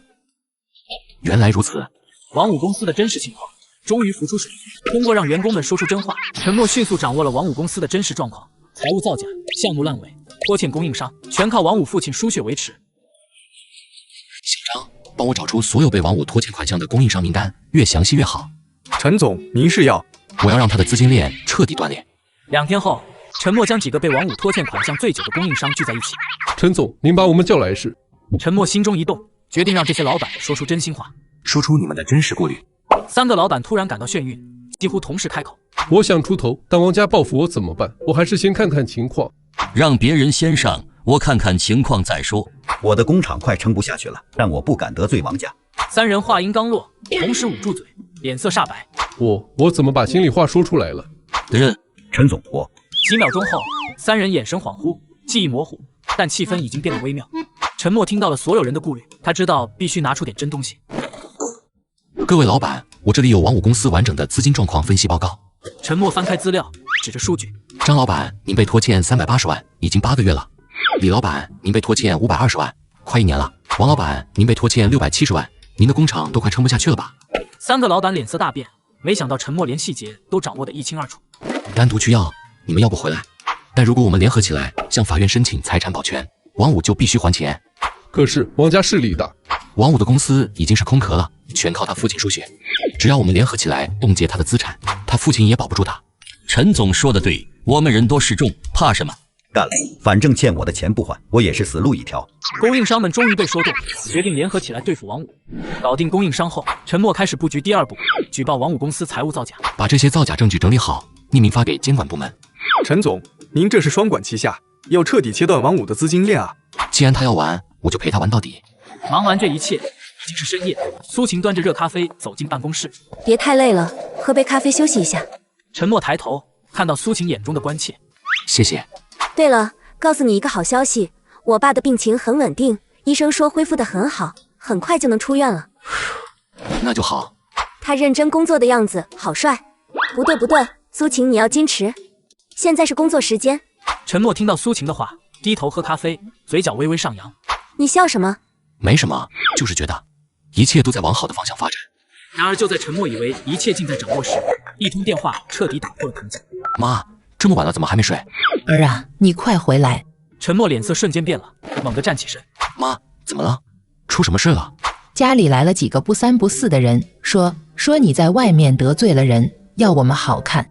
陈默的血液瞬间冲上头顶，他握着手机的手青筋暴起。陈默接到母亲的求救电话后，立刻订了最早的航班，同时联系了老家当地的朋友和安保公司。这是他第一次感到如此强烈的杀意。王五，你敢动我家人，我让你后悔来到这个世界上。当陈默赶到家时，几个小混混正堵在门口叫嚣，而陈默的母亲拿着一把扫帚，像护崽的母鸡一样挡在门口。这些坏蛋敢欺负我老头子，我跟你们拼了！陈父站在陈母身后，挺直腰板，故作镇定。我儿子是 CEO， 肯定能摆平。我得镇定，不能给我儿子丢脸。陈默看到这一幕，又心疼又好笑，但更多的是愤怒。安保人员比陈默先到一步，突然冲出来，迅速将几个小混混制服在地。什么情况？陈默心中默念，说出是谁派你们来的？是王五的助理，给了我们5万块钱，让我们来吓唬于父母，说只要吓唬一下就行，不用真动手。小混混头目话音刚落，猛地捂住嘴，脸色煞白。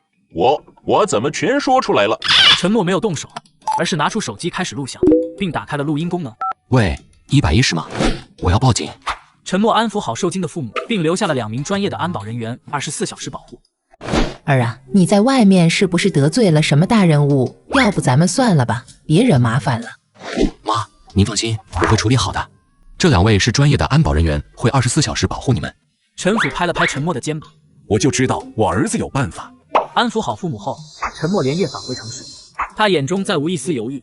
这场战争，陈默坐在飞机座位上，眼神冰冷地看着窗外的夜空。王五，这次我不会再给你任何机会。第二天一早，陈默预约了王五，以商业合作为由，直接来到了王五的办公室。哟，陈默，怎么想来求和？我告诉你，晚了。王总，听说你最近过得不错。陈默故意用诱导性的问题，准备触发系统，说出你做过的所有违法的事。王五突然感到强烈的眩晕，嘴巴完全失控，开始疯狂地吐露真相。我派人去威胁你父母，我还让李副总诬陷你，我公司财务造假，我拖欠供应商的钱，我拿项目款去给女主播刷礼物，王五话音未落，突然意识到自己在说什么，猛地捂住嘴，脸色惨白如纸。不，我怎么全说出来了？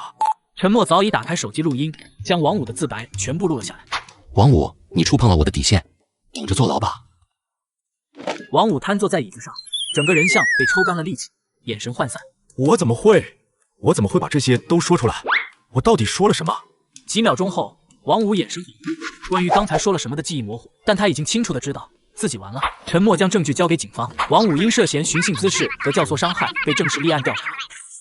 陈先生，您提供的证据非常充分，我们会立即立案调查。谢谢。就在当晚，一个电话打到了陈默手机上。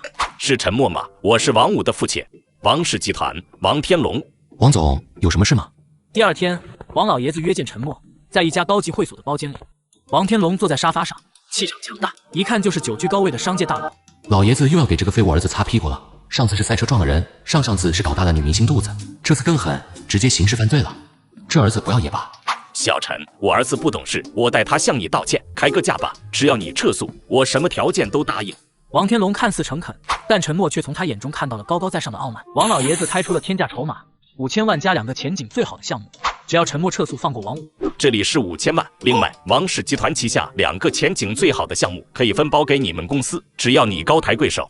系统启动，真化模式已激活，目标王天龙。王天龙突然身体一僵，嘴巴不由自主地开口。哼，5000万加2个项目，他没理由拒绝。等风头过去，项目随时能收回来。小子，跟我斗，你太嫩了。王老爷子自己都没反应过来，心里话怎么就这么脱口而出了？我刚才……陈默想起了父母惊恐的眼神，想起了王五的步步紧逼。他知道，如果今天妥协，明天就会有更多人被欺负。王老先生，您刚才那番话我听得很清楚。如果今天我拿了这钱，那明天就会有另一个陈默被王五欺负。这个世界不是什么都能用钱解决的。王老爷子的气场压迫而来，但陈默毫不畏惧。年轻人有骨气是好事，但他有骨气是会吃亏的。你确定要为了所谓的原则和整个王家为敌？陈默直视王天龙的眼睛，目光坚定。我不是和王家为敌，我只是在坚守一个做人的底线。王五必须为他的行为付出代价。王天龙走出包间后，只隐约记得自己好像说了不该说的话，但具体内容却怎么也想不起来。他只知道这个年轻人听到了什么不该听的。奇怪，我刚才到底说了什么？为什么感觉自己把底牌全亮了？算了，既然软的不行，就别怪我心狠手辣了。我要让你知道得罪我王天龙的下场。陈默以为自己赢得了这场心理战，却不知道更大的风暴即将来临。第二天一早，风暴就来了。陈总，出大事了！几个核心项目突然被合作方以资质需要重新审查为由紧急叫停了。什么？怎么会这样？还有更糟的，银行那边也突然收紧了对我们公司的信贷额度，说是风险评估出了问题。陈默立刻明白，这是王家的报复开始了。王天龙动手了，而且出手就是致命一击。陈默的手机不断响起，显示着各种合作方打来的电话。接下来的几个小时，陈默焦头烂额地处理着各种突发状况，但对方的攻势一波接一波。陈总啊，真对不住，上面有压力啊，我们也是没办法，你多担待。系统启动，真话模式已激活，目标合作方老板。王老爷子亲自打的电话，我哪敢不听啊？兄弟，你自求多福吧，我先溜了。我怎么把这个也说出来了？陈总，我一个接一个的电话，全是撤资、停止合作的通知。王家的能量比陈默想象的还要可怕。陈默揉着太阳穴，脸色凝重。王天龙，这是要把我往死里逼啊！更糟糕的是，王家的报复不仅针对陈默，甚至株连到了苏晴家。陈默，我们公司也出事了，几个长期合作的海外渠道商今天同时提出要终止合作，理由都莫名其妙。什么？苏晴坐在陈默对面，眼中满是担忧。我查了一下，他们都和王氏集团的海外业务有关联，这不是巧合，是王家在报复。陈默看着苏晴愧疚又担忧的眼神，内心剧烈挣扎。系统启动，真话模式已激活，目标苏晴。都怪我，如果不是我把他拉进公司，他就不会惹上王家，也不会连累我爸爸的公司，我该怎么办？我怎么把心里话说出来了？陈默看着苏晴，握紧了拳头。苏晴，这不是你的错，是我的选择，我会负责到底。王家的报复来得又快又狠，陈默的公司项目被叫停，银行收紧信贷，就连苏晴家的公司也被诛了。此刻，公司会议室内气氛凝重，所有高管都在等待陈默的决定。各位，丑话说在前面，这场仗很难打，我们可能会输得一败涂地。现在想走的人，我绝不拦着，且3费双倍。陈默说完这番话后，会议室内陷入了死寂，没有人说话，也没有人起身。要不要用系统听听他们的真实想法？不，这次我不能用，我要看到他们真实的选择。就在陈默以为会有人离开时，小张突然站了起来。陈哥，当年我走投无路时是你帮我，现在公司有难，我就是死也要跟你一起扛。系统启动，真话模式已激活，目标小张。陈哥就是我的偶像，为偶像两肋插刀，在所不辞。小张愣了一下，挠了挠头，我怎么把这个也说出来了？不过确实是真心话。王家了不起啊，技术上我怕过谁，干他！系统启动，真话模式已激活，目标技术总监。技术总监突然又补充了一句：王家了不起啊，技术上老子怕过谁，干他！我好像说了2遍，算了，反正就是这个意思。陈总，我们都愿意跟着你。系统启动，真话模式已激活，目标市场部美女经理。陈总这么帅，不能让他一个人扛，我要保护他。话音刚落，市场部美女经理脸瞬间红透了，捂住脸。我刚才说什么了？一个接一个，所有高管都站了起来，没有一个人选择离开。谢谢大家，谢谢。陈默知道自己不是一个人在战斗。会议室门被推开，苏晴走了进来，手里拿着一份文件。陈默，我爸说了，商场如战场，没有退缩的道理。我们家所有资源，你随时可以调用，我相信你。苏晴，别说那么多了，我们一起想办法。众人的支持让陈默重燃斗志，他冷静下来，开始回想所有关于王家的信息，寻找破绽。王老爷子助理当时说真话时提到，这个废物儿子，上次是赛车撞了人，上次是搞大了女明星肚子。就在这时，陈默突然想起1周前参加商业峰会时，曾远远见过王老爷子的二儿子王宇。当时王宇正被王老爷子当众训斥，明明提出的市场方案更优，却要被迫配合王五的烂项目。陈默也用系统让王宇说出了真心话。商业峰会现场，王宇被王老爷子当众训斥，表情压抑。系统启动，真话模式已激活，目标王宇。凭什么我的方案数据更扎实？就因为王五是小儿子，爸就非要让我给他擦屁股，再忍忍，等我找到机会，一定要让这个草包弟弟知道谁才配接王家的班。王宇猛地捂住嘴，惊恐地环顾四周，还好声音很小，周围人没注意到。对了，王武这个废物儿子在家族中肯定不是铁板一块。陈默立刻拿起电话打给小张。小张，你马上去调查王家的家族构成，越详细越好。收到，陈哥。调查结果很快出来，王老爷子有3个儿子，大儿子沉稳但守旧，二儿子王宇精明能干，但一直被父亲压制，小儿子王武最受宠，但最不成器。陈哥，查到了，王老爷子有3个儿子，二儿子王宇对王武早就心怀不满。陈默接过资料，仔细翻看，嘴角露出一丝笑意。突破口找到了。陈默想办法通过一个商业酒会接触到了王宇。系统启动。真化模式已激活，目标王宇。王宇正端着酒杯，突然不受控制地嘟囔了一句：“一群趋炎附势的东西，就因为王武会装疯卖傻讨爸欢心，你们就把他当财神爷。”王二少，我想和你做个交易。王宇转过身，端着酒杯，皮笑肉不笑地看着陈默。陈总现在自身难保，还想跟我做交易？系统继续。这小子是来求饶的，还是想找我当靠山？有意思。王宇瞳孔一缩，意识到自己又说漏嘴了，脸色微变。我这里有一样东西，相信你很感兴趣。什么东西？这里面是王武过去5年挪用王氏集团超过2亿资金去填他自己公司窟窿，以及用于个人挥霍的全部证据。王宇的表情瞬间变了，眼神变得锐利，死死盯着桌上的 U 盘。如果这些东西出现在下次的董事会上，系统启动。真化模式已激活，目标王宇。王宇突然脱口而出：2亿！这个废物！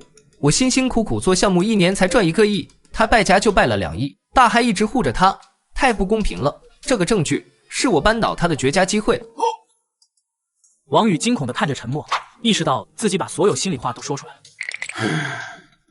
你想要什么？很简单，我只要王武得到他应有的惩罚，王家停止对我和我朋友公司的打压，其他的我一概不缺。王宇沉思了足足1分钟，眼中闪烁着野心的光芒。成交。王氏集团季度董事会正在进行，王老爷子刚做完总结陈词，气氛一片祥和。王老爷子满意的环视众人，准备宣布散会。好了，本次会议到此结束，各位散会吧。爸，各位董事，在会议结束前，我有一项关于财务纪律的紧急动议。所有人的目光齐刷刷集中在王宇身上，会议室气氛瞬间凝固。这是我最近调查到的证据，涉及集团资金被严重挪用的问题。屏幕上出现了王武用公款购买豪车、游艇的照片，甚至还有他在夜店挥金如土的监控视频。陈默通过提前说服合作的王宇秘书的手机，远程收听会议现场。好戏开场了，系统启动。真化模式已激活，目标会议室内所有人。通过远程音频，陈默激活了系统。会议室里的董事们开始不受控制地说出真心话。我的天，2亿，这败家子，老子1年分红才几百万。王宇这招够狠，这是要逼宫啊！王家要变天了。会议室里一片混乱，很多董事都不小心说出了真心话，但大家都以为是因为太震惊才失言。王老爷子盯着屏幕，脸色铁青，手指紧紧攥着扶手。系统启动。真化模式已激活，目标王老爷子。王老爷子突然脱口而出：“逆子，这个逆子，我的脸都被他丢尽了。”王老爷子猛地意识到自己说出来了，但此刻已经顾不上那么多，立刻马上给我把王武叫来。10分钟后，王武被紧急叫到会议室。是你，王宇，你陷害我，你这个阴险小人！王宇冷笑着走到王武面前：“陷害？这些账是不是你做的？钱是不是你花的？你敢当着所有董事的面发誓吗？”系统启动。真化模式已激活，目标王武。王武突然身体一僵，嘴巴不受控制的开口：“这些账是我做的，钱是我花的，我就是挪用了公司的钱，怎么了？反正爸一直护着我，那些钱本来就该是我的。”王武猛地捂住嘴，脸色煞白如纸，整个人都在颤抖。我刚才，我怎么？王武张着嘴，却发不出任何声音，额头冷汗直流。董事们群情激愤。王董，这件事必须给我们一个交代。2个亿啊，这是集团1年的纯利润。王老爷子用颤抖的手撑着桌子，整个人仿佛一瞬间苍老了10岁。立即成立调查组，彻查此事。在调查结果出来前，暂停王武在集团内的一切职务。王武的公司资金链彻底断裂，消息传出后，公司瞬间陷入混乱。还钱，我们要工资。我3个月工资都没发了，家里孩子还等着吃饭呢。王武戴着墨镜和口罩，狼狈地从侧门溜出来。王武四处求人借钱，但昔日的狐朋狗友避他如瘟神。喂，张总吗？我是王武啊。喂，王五又拨了一个号码。李哥，借我点钱周转一下。什么？你在国外？不是，你朋友圈刚发的定位明明在本市。喂，1周后，王五的公司宣布破产清算的消息传遍整个商界。哥，王五破产了，他名下的豪车、豪宅全被法院拍卖抵债了。太好了，唉，王家对我们的打压也解除了。一切重回正轨。陈默站在办公室的落地窗前，俯瞰着楼下的街道。系统启动，真话模式已激活，目标王五。王五突然抬头看向陈默办公室的方向，嘴里嘟囔着：“陈默，都是你害的，我做鬼也不会放过你。”老实点，在威胁他人，加重处罚。陈默面无表情，眼神冷漠。这场战争我赢了。陈默的手机响了，是王宇发来的信息。系统启动，真话模式已激活，目标王宇，通过文字信息无法激活，警告，目标不在有效范围内。算了，不重要了。陈默淡淡一笑，删除了短信。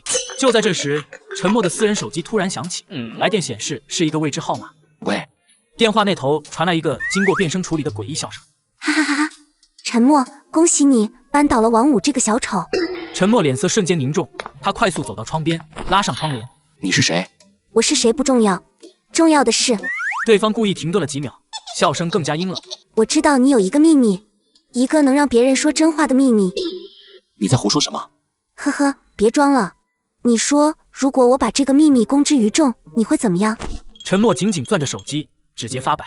陈默刚挂断那通威胁电话，手脚瞬间冰凉，后背被冷汗浸透。他第一次感觉自己像是被无数双眼睛监视着。陈默环顾四周，眼神惊恐。冷静，必须冷静。到底是谁在监视我？陈默强迫自己深呼吸，脑海中快速闪过所有接触过的人。他第一个怀疑的就是身边的人。陈默找到正在加班的苏晴，决定试探一下。陈默，这么晚了，你怎么还在公司？脸色怎么这么差？没事，就是有点累。你在忙什么？系统启动，真话模式已激活，目标苏晴。苏晴突然脱口而出：“陈默脸色怎么这么差？是不是太累了？不行，我得让他早点休息。唉，你别太拼了，身体要紧。要不我陪你去医院看看？”陈默确认苏晴没有问题，松了口气。陈默又找到心腹小张，此时小张正在跟女朋友打电话。宝贝，你放心了，我跟陈哥混，前途一片光明的。系统启动，真话模式已激活，目标小张。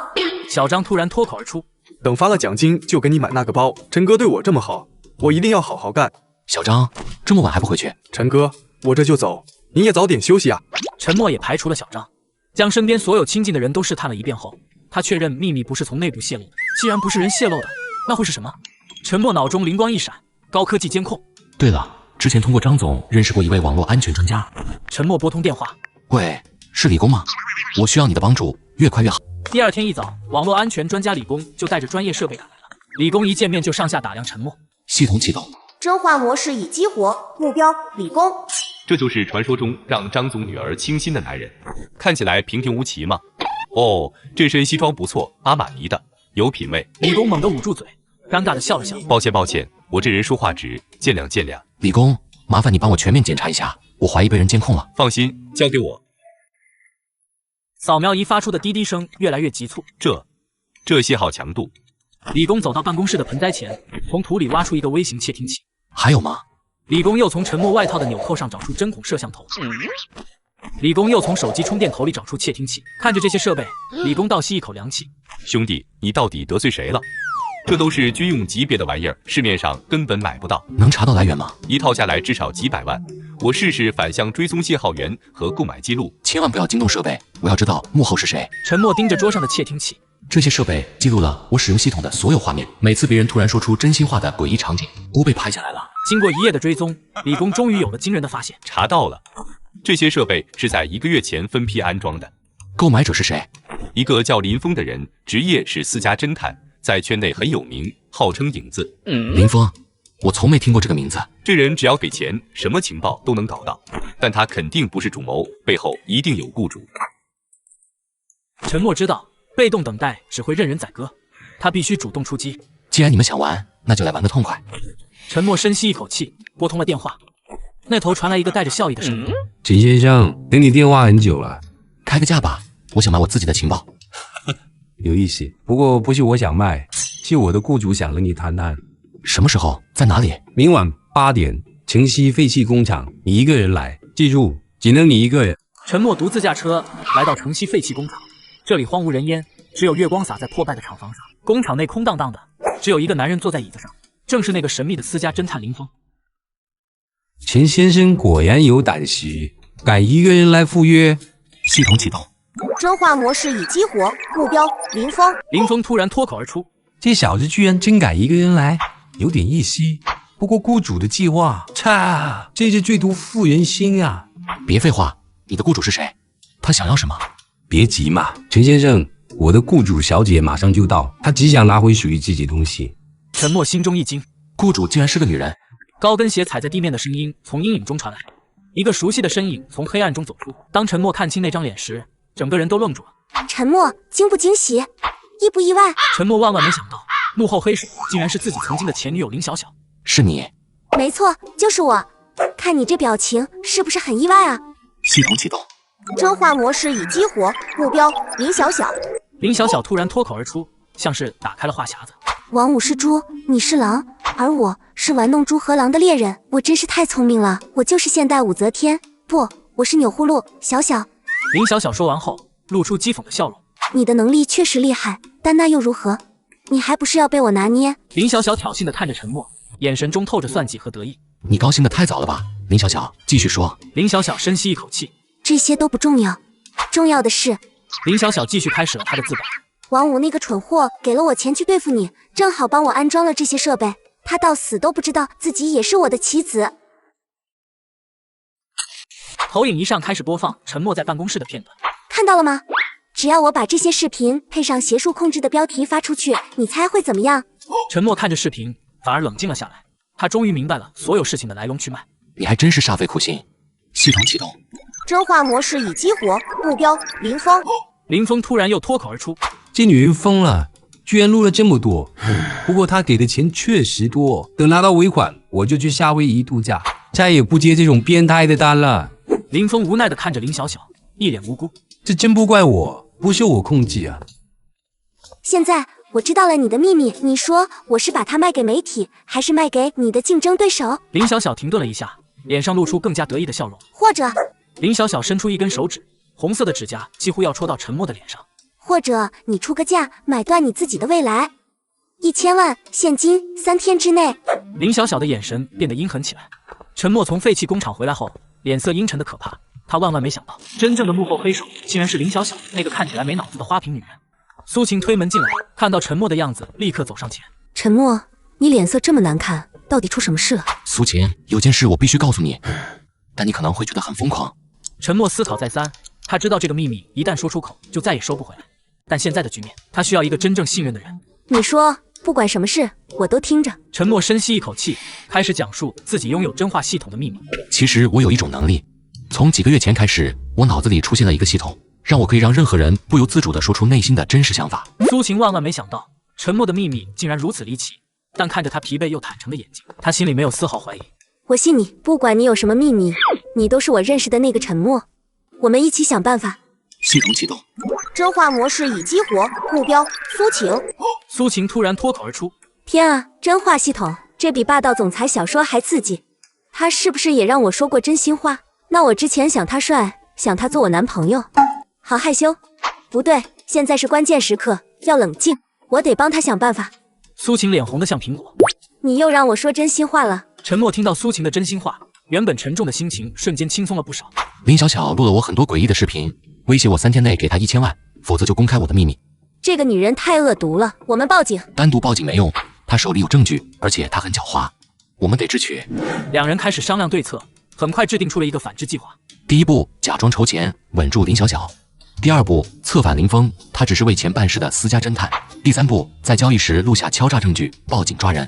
这个计划可行，林峰那种人最容易被钱收买。我现在就联系他。此时的林峰正坐在车里吃着泡面，等待林小小的下一步指示。陈先生，我老板不让你联系我，我给你双倍，2000万，帮我做一件事。林峰陷入了激烈的思想斗争，一边是500万的尾款，一边是2000万的诱惑。系统启动，真话模式已激活，目标林峰。2000万，林小小尾款才给500万，这风险有点大。但2000万够我退休了，干了！这女人这么恶毒，坑她一把也算替天行道。不行，我林峰是有原则的私家侦探，我的原则就是谁给钱多就跟谁混。陈默看起来比那风雨人靠谱多了。林峰说完，尴尬的笑了笑。陈先生，我林峰平生最恨敲诈勒索之徒，我愿意帮你。很好，明天见面详谈。第二天，陈默和林峰在咖啡厅见面，林峰详细交代了林小小的全部计划。这里面是林小小的所有计划，包括他录制的视频存放位置，还有他设置的云端备份密码。他还有什么后手？他在交易时会带一个假的 U 盘威胁你，但真正的备份在他家的电脑里。有了林峰提供的情报，陈默的计划变得天衣无缝。很好，交易当天你配合警方做污点证人。没问题，但钱要先给。3天后，交易日到来，地点选在了废弃工厂。陈默提着一个装满假钞的箱子，准时赴约。陈默，钱带来了吗？在这里。林小小迫不及待地走上前，打开箱子验货。哈哈哈，1000万，都是我的啦！就在林小小沉浸在金钱的喜悦中时，埋伏在周围的警察突然冲了出来。不许动！警察！陈默，你敢报警？你太贪心了。林小小万万没想到，陈默居然真敢去报警，但他还有最后的杀手锏。哈哈哈，陈默，你以为你赢了？你以为这就完了？这 U 盘里有你所有的秘密，我已经设了定时发送，半小时后，全世界的媒体都会收到，大家一起完蛋吧！林小小的威胁让所有人都愣住了。如果他说的是真的，那陈默的秘密将无处可藏。如果我不能安全离开，你就准备好和你的秘密一起被全世界围观吧！警察们面面相觑，不敢轻举妄动。系统启动，真话模式已激活，目标林小小。可恶的陈默居然真敢报警，还好本美少女机智无双，提前留了后手。警察们听到林小小的真心话，立刻明白他说的是真的。陈默，千万别说啊！陈默沉默片刻，脸上突然露出一抹笑容。林小小，你是不是觉得自己的计划天衣无缝？你什么意思？其实还有第3个选择。陈默的淡定让所有人都愣住了。难道他也还有后手？林小小的手机疯狂震动，屏幕上弹出一条条红色警告。什么？林小小的手机上显示着一条条发送失败的红色警告。云端连接失败，定时任务已取消，文件已被远程删除。陈默收起手机，眼神冰冷。你以为我没料到你有后手？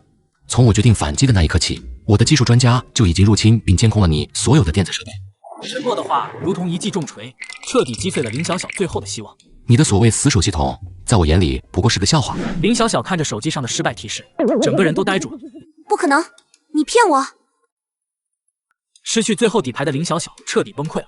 陈默，我不会放过你的。林小小被警察拖走，眼神里充满了怨恨和不甘。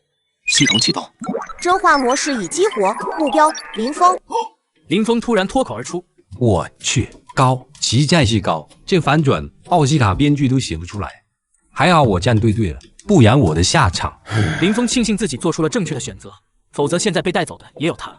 警察队长走到陈默面前：“陈先生，多亏了你的配合，这次行动非常成功。应该的。”危机终于解除，陈默悬着的心终于放了下来。陈默拿出手机，准备给苏晴打电话报平安。怎么回事？就在这时，陈默脑海中响起了系统提示音：警告，宿主已达成看破人心、自我成长最终隐藏成就，最终任务清算过往已完成。什么？系统冰冷的声音在陈默脑海中回荡，带来了一个惊人的消息。什么意思啊？真话系统即将与宿主解除绑定，倒计时24小时。系统的话如同晴天霹雳，陈默完全愣住了。解绑后，宿主将失去所有系统能力。祝你好运。陈默怎么也没想到，在解决了林小小的危机后，他却即将失去这个改变他命运的最大依仗。系统倒计时24小时，陈默决定用最后的时间听一遍所有重要的人的真心话。宿主还剩最后24小时，您确定不再使用真话功能多赚点钱吗？都这时候了，你还惦记着钱？我想知道的是，那些人对我是真心还是假意？陈默深吸一口气，启动了系统的真话功能。第一站，苏晴的公司。陈默手里拿着一杯咖啡，假装路过苏晴的办公室。陈默，你怎么来了？系统启动，真话模式已激活，目标苏晴。苏晴突然脱口而出：陈默今天怎么一直盯着我看，眼神好深情啊？难道他要表白了？我该怎么回答？答应会不会太快？不答应又怕他伤心。陈默听到心声后，嘴角不自觉地上扬，眼眶微微泛红。陈默，你怎么了？眼睛红红的。没事，风杀进眼睛了。苏晴狐疑地看了看窗外万里无云的天空，这大厦里哪来的风沙？第二站，陈默约了好兄弟小张吃饭。陈哥，好久不见，今天什么风把你吹来了？想你了呗，来聊聊天。系统启动，真话模式已激活，目标小张。小张突然脱口而出：“陈哥今天好奇怪啊，一直盯着我看，还一个劲儿说谢谢，难道是要给我发奖金，还是要介绍什么大生意给我？我怎么把心里话说出来了？陈哥，我不是那个意思。”陈默听完忍不住笑出声：“你这家伙脑子里就知道钱。”陈哥，我刚才说什么了？好像说错话了。小张，这些年谢谢你一直陪着我，不管我混得好还是不好。陈哥，你说什么呢？咱俩谁跟谁啊？你要是敢跟我客气，我跟你急。陈默眼眶又红了，默默在心里记下这份真挚的友情。第三站，陈默来到了张总的办公室。小陈来了，坐。张总，我就是来看看您，顺便汇报一下最近的工作。系统启动，真话模式已激活，目标张总。小陈这孩子真不错，他是肯干，还有想法，改天得给他涨工资。这样的人才可不能让别的公司挖走了。哈哈，我这是老糊涂了，把心里话说出来了。不过确实是真心话，你小子好好干。陈默听完，心里暖暖的。张总，谢谢您一直以来对我的信任和栽培。你这孩子，今天怎么这么客气？是不是有什么事？没事，就是想说声谢谢。张总看着陈默的背影，若有所思地点了点头。夜幕降临，陈默独自站在天台上，看着城市的万家灯火。宿主，还有60秒，我就要离开了。系统，谢谢你，让我成为了更好的自己。不，宿主，是你自己的努力，让你成为了更好的自己。我只是个工具，真正改变命运的，一直都是你。系统的声音逐渐消失，陈默闭上眼睛，深吸一口气。虽然系统消失了，但那些经历和成长都真实的留在了我身上。当陈默再次睁开眼睛时，他的眼神变得更加坚定。从今天起，我要靠真实的自己继续走下去。第二天清晨，陈默在街角的咖啡店门口再次遇见了苏晴。陈默，这么巧？是挺巧的，一起喝杯咖啡。这一次，陈默无法再让苏晴说出真心话，但他能从她的眼神里看到真诚和喜欢。陈默，我发现你最近变了好多。变了？哪里变了？说不上来，就是感觉你更真实了。以前总觉得你有点神秘，现在的你让人感觉很踏实。嘿嘿，可能是因为我终于学会做真实的自己了吧。真实的你，我很喜欢。你说什么？我说，咖啡很好喝。陈默笑了，虽然无法再让他说出心里话，但这样的互动反而更让他心动。回到家中，陈默坐在沙发上，回想起这些天的经历。原来，即使没有系统，我也已经拥有了很多珍贵的东西。他给小张发了条消息：周末一起打球。必须的。陈默又给张总发了封邮件，汇报了新的项目方案。方案很好，下周开会讨论，顺便通知你，工资涨20%。真的涨工资了？陈默突然意识到，系统曾经让张总说出的真心话竟然成真了。傍晚，陈默独自坐在公园的长椅上，看着夕阳西下。小家伙，你能听懂我说话吗？小狗歪着头看他，摇了摇尾巴。看来是听不懂了，不过也挺好，不用真话系统反而更自在。苏晴突然出现在陈默身后，又在这里发呆。你怎么来了？路过，看你一个人坐在这里，就想陪陪你。陈默看着苏晴，心里涌起一股暖流。苏晴，我想问你一个问题。什么问题？你愿意做我女朋友吗？苏晴愣了1秒，然后脸再次红得像个苹果。我还以为你永远不会问呢。所以你的答案是？我愿意。远处恰好有人在放烟花，五彩斑斓的光芒照亮了夜空，也照亮了两人的笑脸。从今天起，我会用真实的自己好好对你。我知道，我一直都知道。陈默终于明白，系统教会他的不是如何让别人说真话，而是如何成为一个值得被爱的人。再见了，系统，谢谢你让我看清了真心，也让我找到了真实的自己。从此以后，陈默不再依赖真话系统，而是用真诚和努力书写属于自己的人生。自从真话系统消失后，陈默和苏晴确定了恋爱关系，日子过得甜蜜又真实。然而，失去了金手指的陈默，很快就迎来了职场生涯中最大的一次考验。史密斯先生，这是我们为您量身打造的方案，阿江。陈默一边说着准备好的台词，一边在心里疯狂呼叫。系统启动，快告诉我他的心理价位，他的真实需求是什么？搞快点！预想中的叮声并没有响起，脑海里安静的能听到回声。陈默失去了他最大的依仗，心跳瞬间飙到180，大脑直接蓝屏死机。可，总之我们的方案是非常好的。他只能硬着头皮继续念稿，但语速越来越快，声音越来越虚，听起来就像心虚的渣男在解释自己为什么彻夜未归。他是烦了吗？他觉得我的方案是垃圾吗？这个动作，他不会下一步就要掀桌子了吧？就在陈默在疯狂脑补对方心里的时候，先生，您的喂药时间到了。原来大佬只是胃不舒服，想吃药了。他看到史密斯瞥了一眼窗外，立刻觉得自己悟了。史密斯先生，我懂了。您向往自由，我们的合作将给您带来前所未有的市场自由，让我们一起放飞梦想。然而，史密斯只是在看外面有没有下雨，思考自己带没带伞。不对吗？那再换个思路。陈默决定效仿之前对付张总的策略，主打一个真诚，开始打感情牌。史密斯先生，钱不是最重要的，重要的是我们能共同创造一个伟大的事业。从此以后，我们就是相亲相爱的一家人。话还没说完，就被无情打断。张先生，我只是来谈生意的，不是来认亲的。全场瞬间凝固，空气尴尬的能抠出3室一厅。就在这千钧一发之际，苏晴站了起来。史密斯先生，看来我们今天的方案没能完全打动您，请允许我们暂停会议。明天我们会给您一个全新的视角。苏晴以其专业的素养和强大的气场，强行挽回了局面。会议结束后，陈默靠在墙上，整个人都蔫了。我完了，我彻底完了，没了系统，我什么都不是，我就是个靠外挂的骗子。这项目我不干了，我要辞职回家摆摊。苏晴看着他这副自暴自弃的样子，没有安慰，反而从包里抽出一本厚厚的笔记。笔记上密密麻麻全是陈默过去处理每个案子的手写分析，天成集团的真正痛点，刁钻张总的深层需求，如何布局反击王五。那个声音是消失了，但这颗脑子还是你的。你看看这些，这全都是你自己分析出来的，是你做到的，不是那个什么破系统。陈默颤抖着手翻开那本熟悉的笔记。对啊，系统只是告诉我别人的想法，但怎么利用这些信息，怎么制定策略，怎么一步步推进，这些都是我自己想出来的。陈默深吸一口气，合上笔记，眼中重新燃起了熟悉的斗志。他看向会议室的方向，我知道该怎么做了，明天就让他见识一下真正的我。此刻，陈默的脑海里浮现出史密斯在谈判时一个被他忽略的微小细节。经历了系统戒断的社死现场，被苏晴唤醒后，陈默终于悟了，他真正的王牌是他自己的脑子。陈默没有走向 PPT， 而是在全场注视下，对着史密斯深深鞠了一躬。史密斯先生，请允许我为昨天的不专业向您郑重道歉。很好，没把我直接轰出去，说明还有戏。接着，陈默做出了一个让全场惊掉下巴的决定。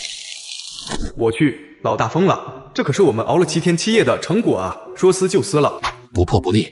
在众人石化的目光中，陈默回忆起昨天那个被他忽略的细节。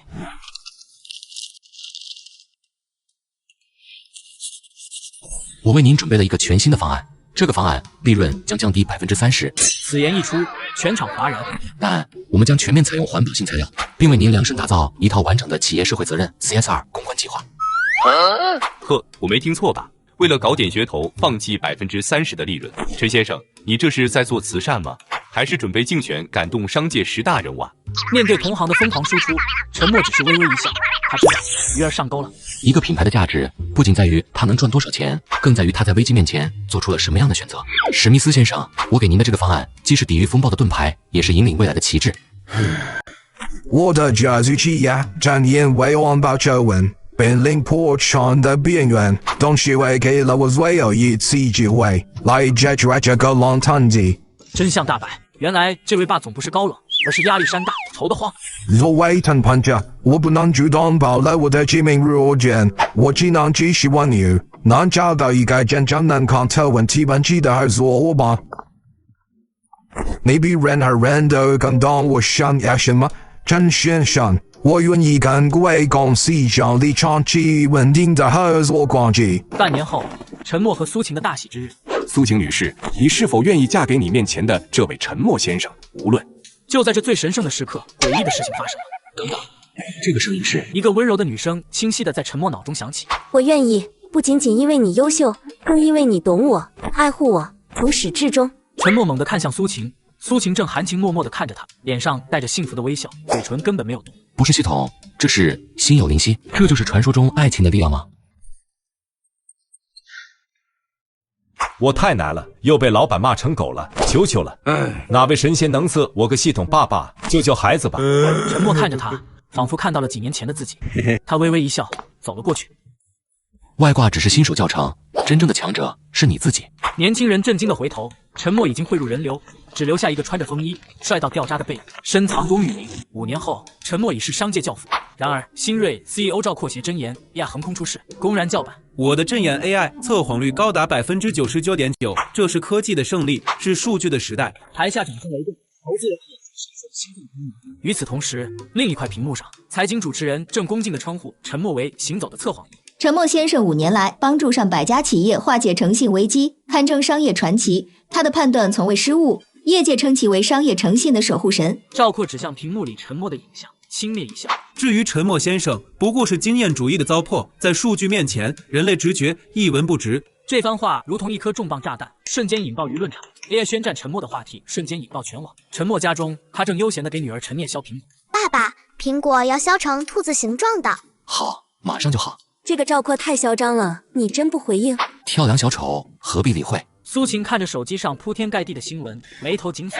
可是网上都在说你过时了。真理不会因为声音大就改变。然而第二天，赵括竟带着 AI 去苏晴公司义务面试，当众指出高管是商业间谍。各路媒体推波助澜，合作方纷纷打来电话质疑，苏晴公司陷入信任危机。看着妻子疲惫的神情，陈默的眼神冷了下来。此时，赵括竟戴着 AI 眼镜亲自上门下战书：“陈先生久仰大名，今天特来领教。”陈默放下茶杯，平静地看着赵括：“让我看看你的微表情，找到你的破绽。”警告：目标面部肌肉控制力超越数据库极限，无法分析。警告：检测到目标心率平稳。情绪伪嘲讽。警告：目标看宿主的眼神，类似于看傻子。赵括额头渗出细密的汗珠，不停调整眼镜参数。怎么可能？这套系统从未出过错。赵括气急败坏地摘下眼镜。陈默看着像小丑一样的赵括，缓缓道：“年轻人，火气别这么大，容易脱发。3天后，谎言游戏节目，我们一决高下。”话落，赵括愤愤地转身离去。为了一劳永逸，陈默应战，参加全网直播的综艺节目《谎言游戏》。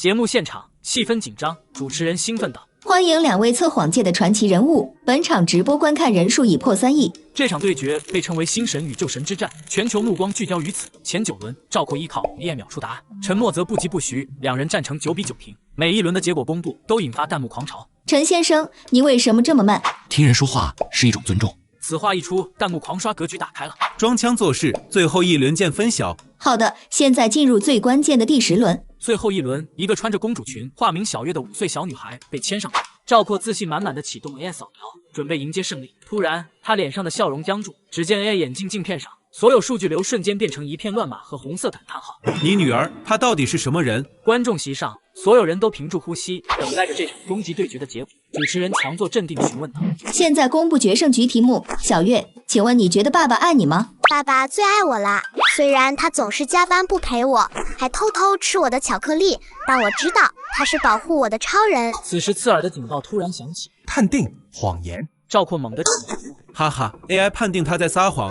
沉默，你输了，你就是个虚伪的父亲。数据不会说谎，你女儿都不相信你爱她。舆论瞬间反转，弹幕开始疯狂攻击陈默工作狂，不配当爹。台下的苏晴紧张地握紧了拳头，起身想要说什么，被陈默用眼神制止。陈默无视所有攻击，温柔地看向女儿。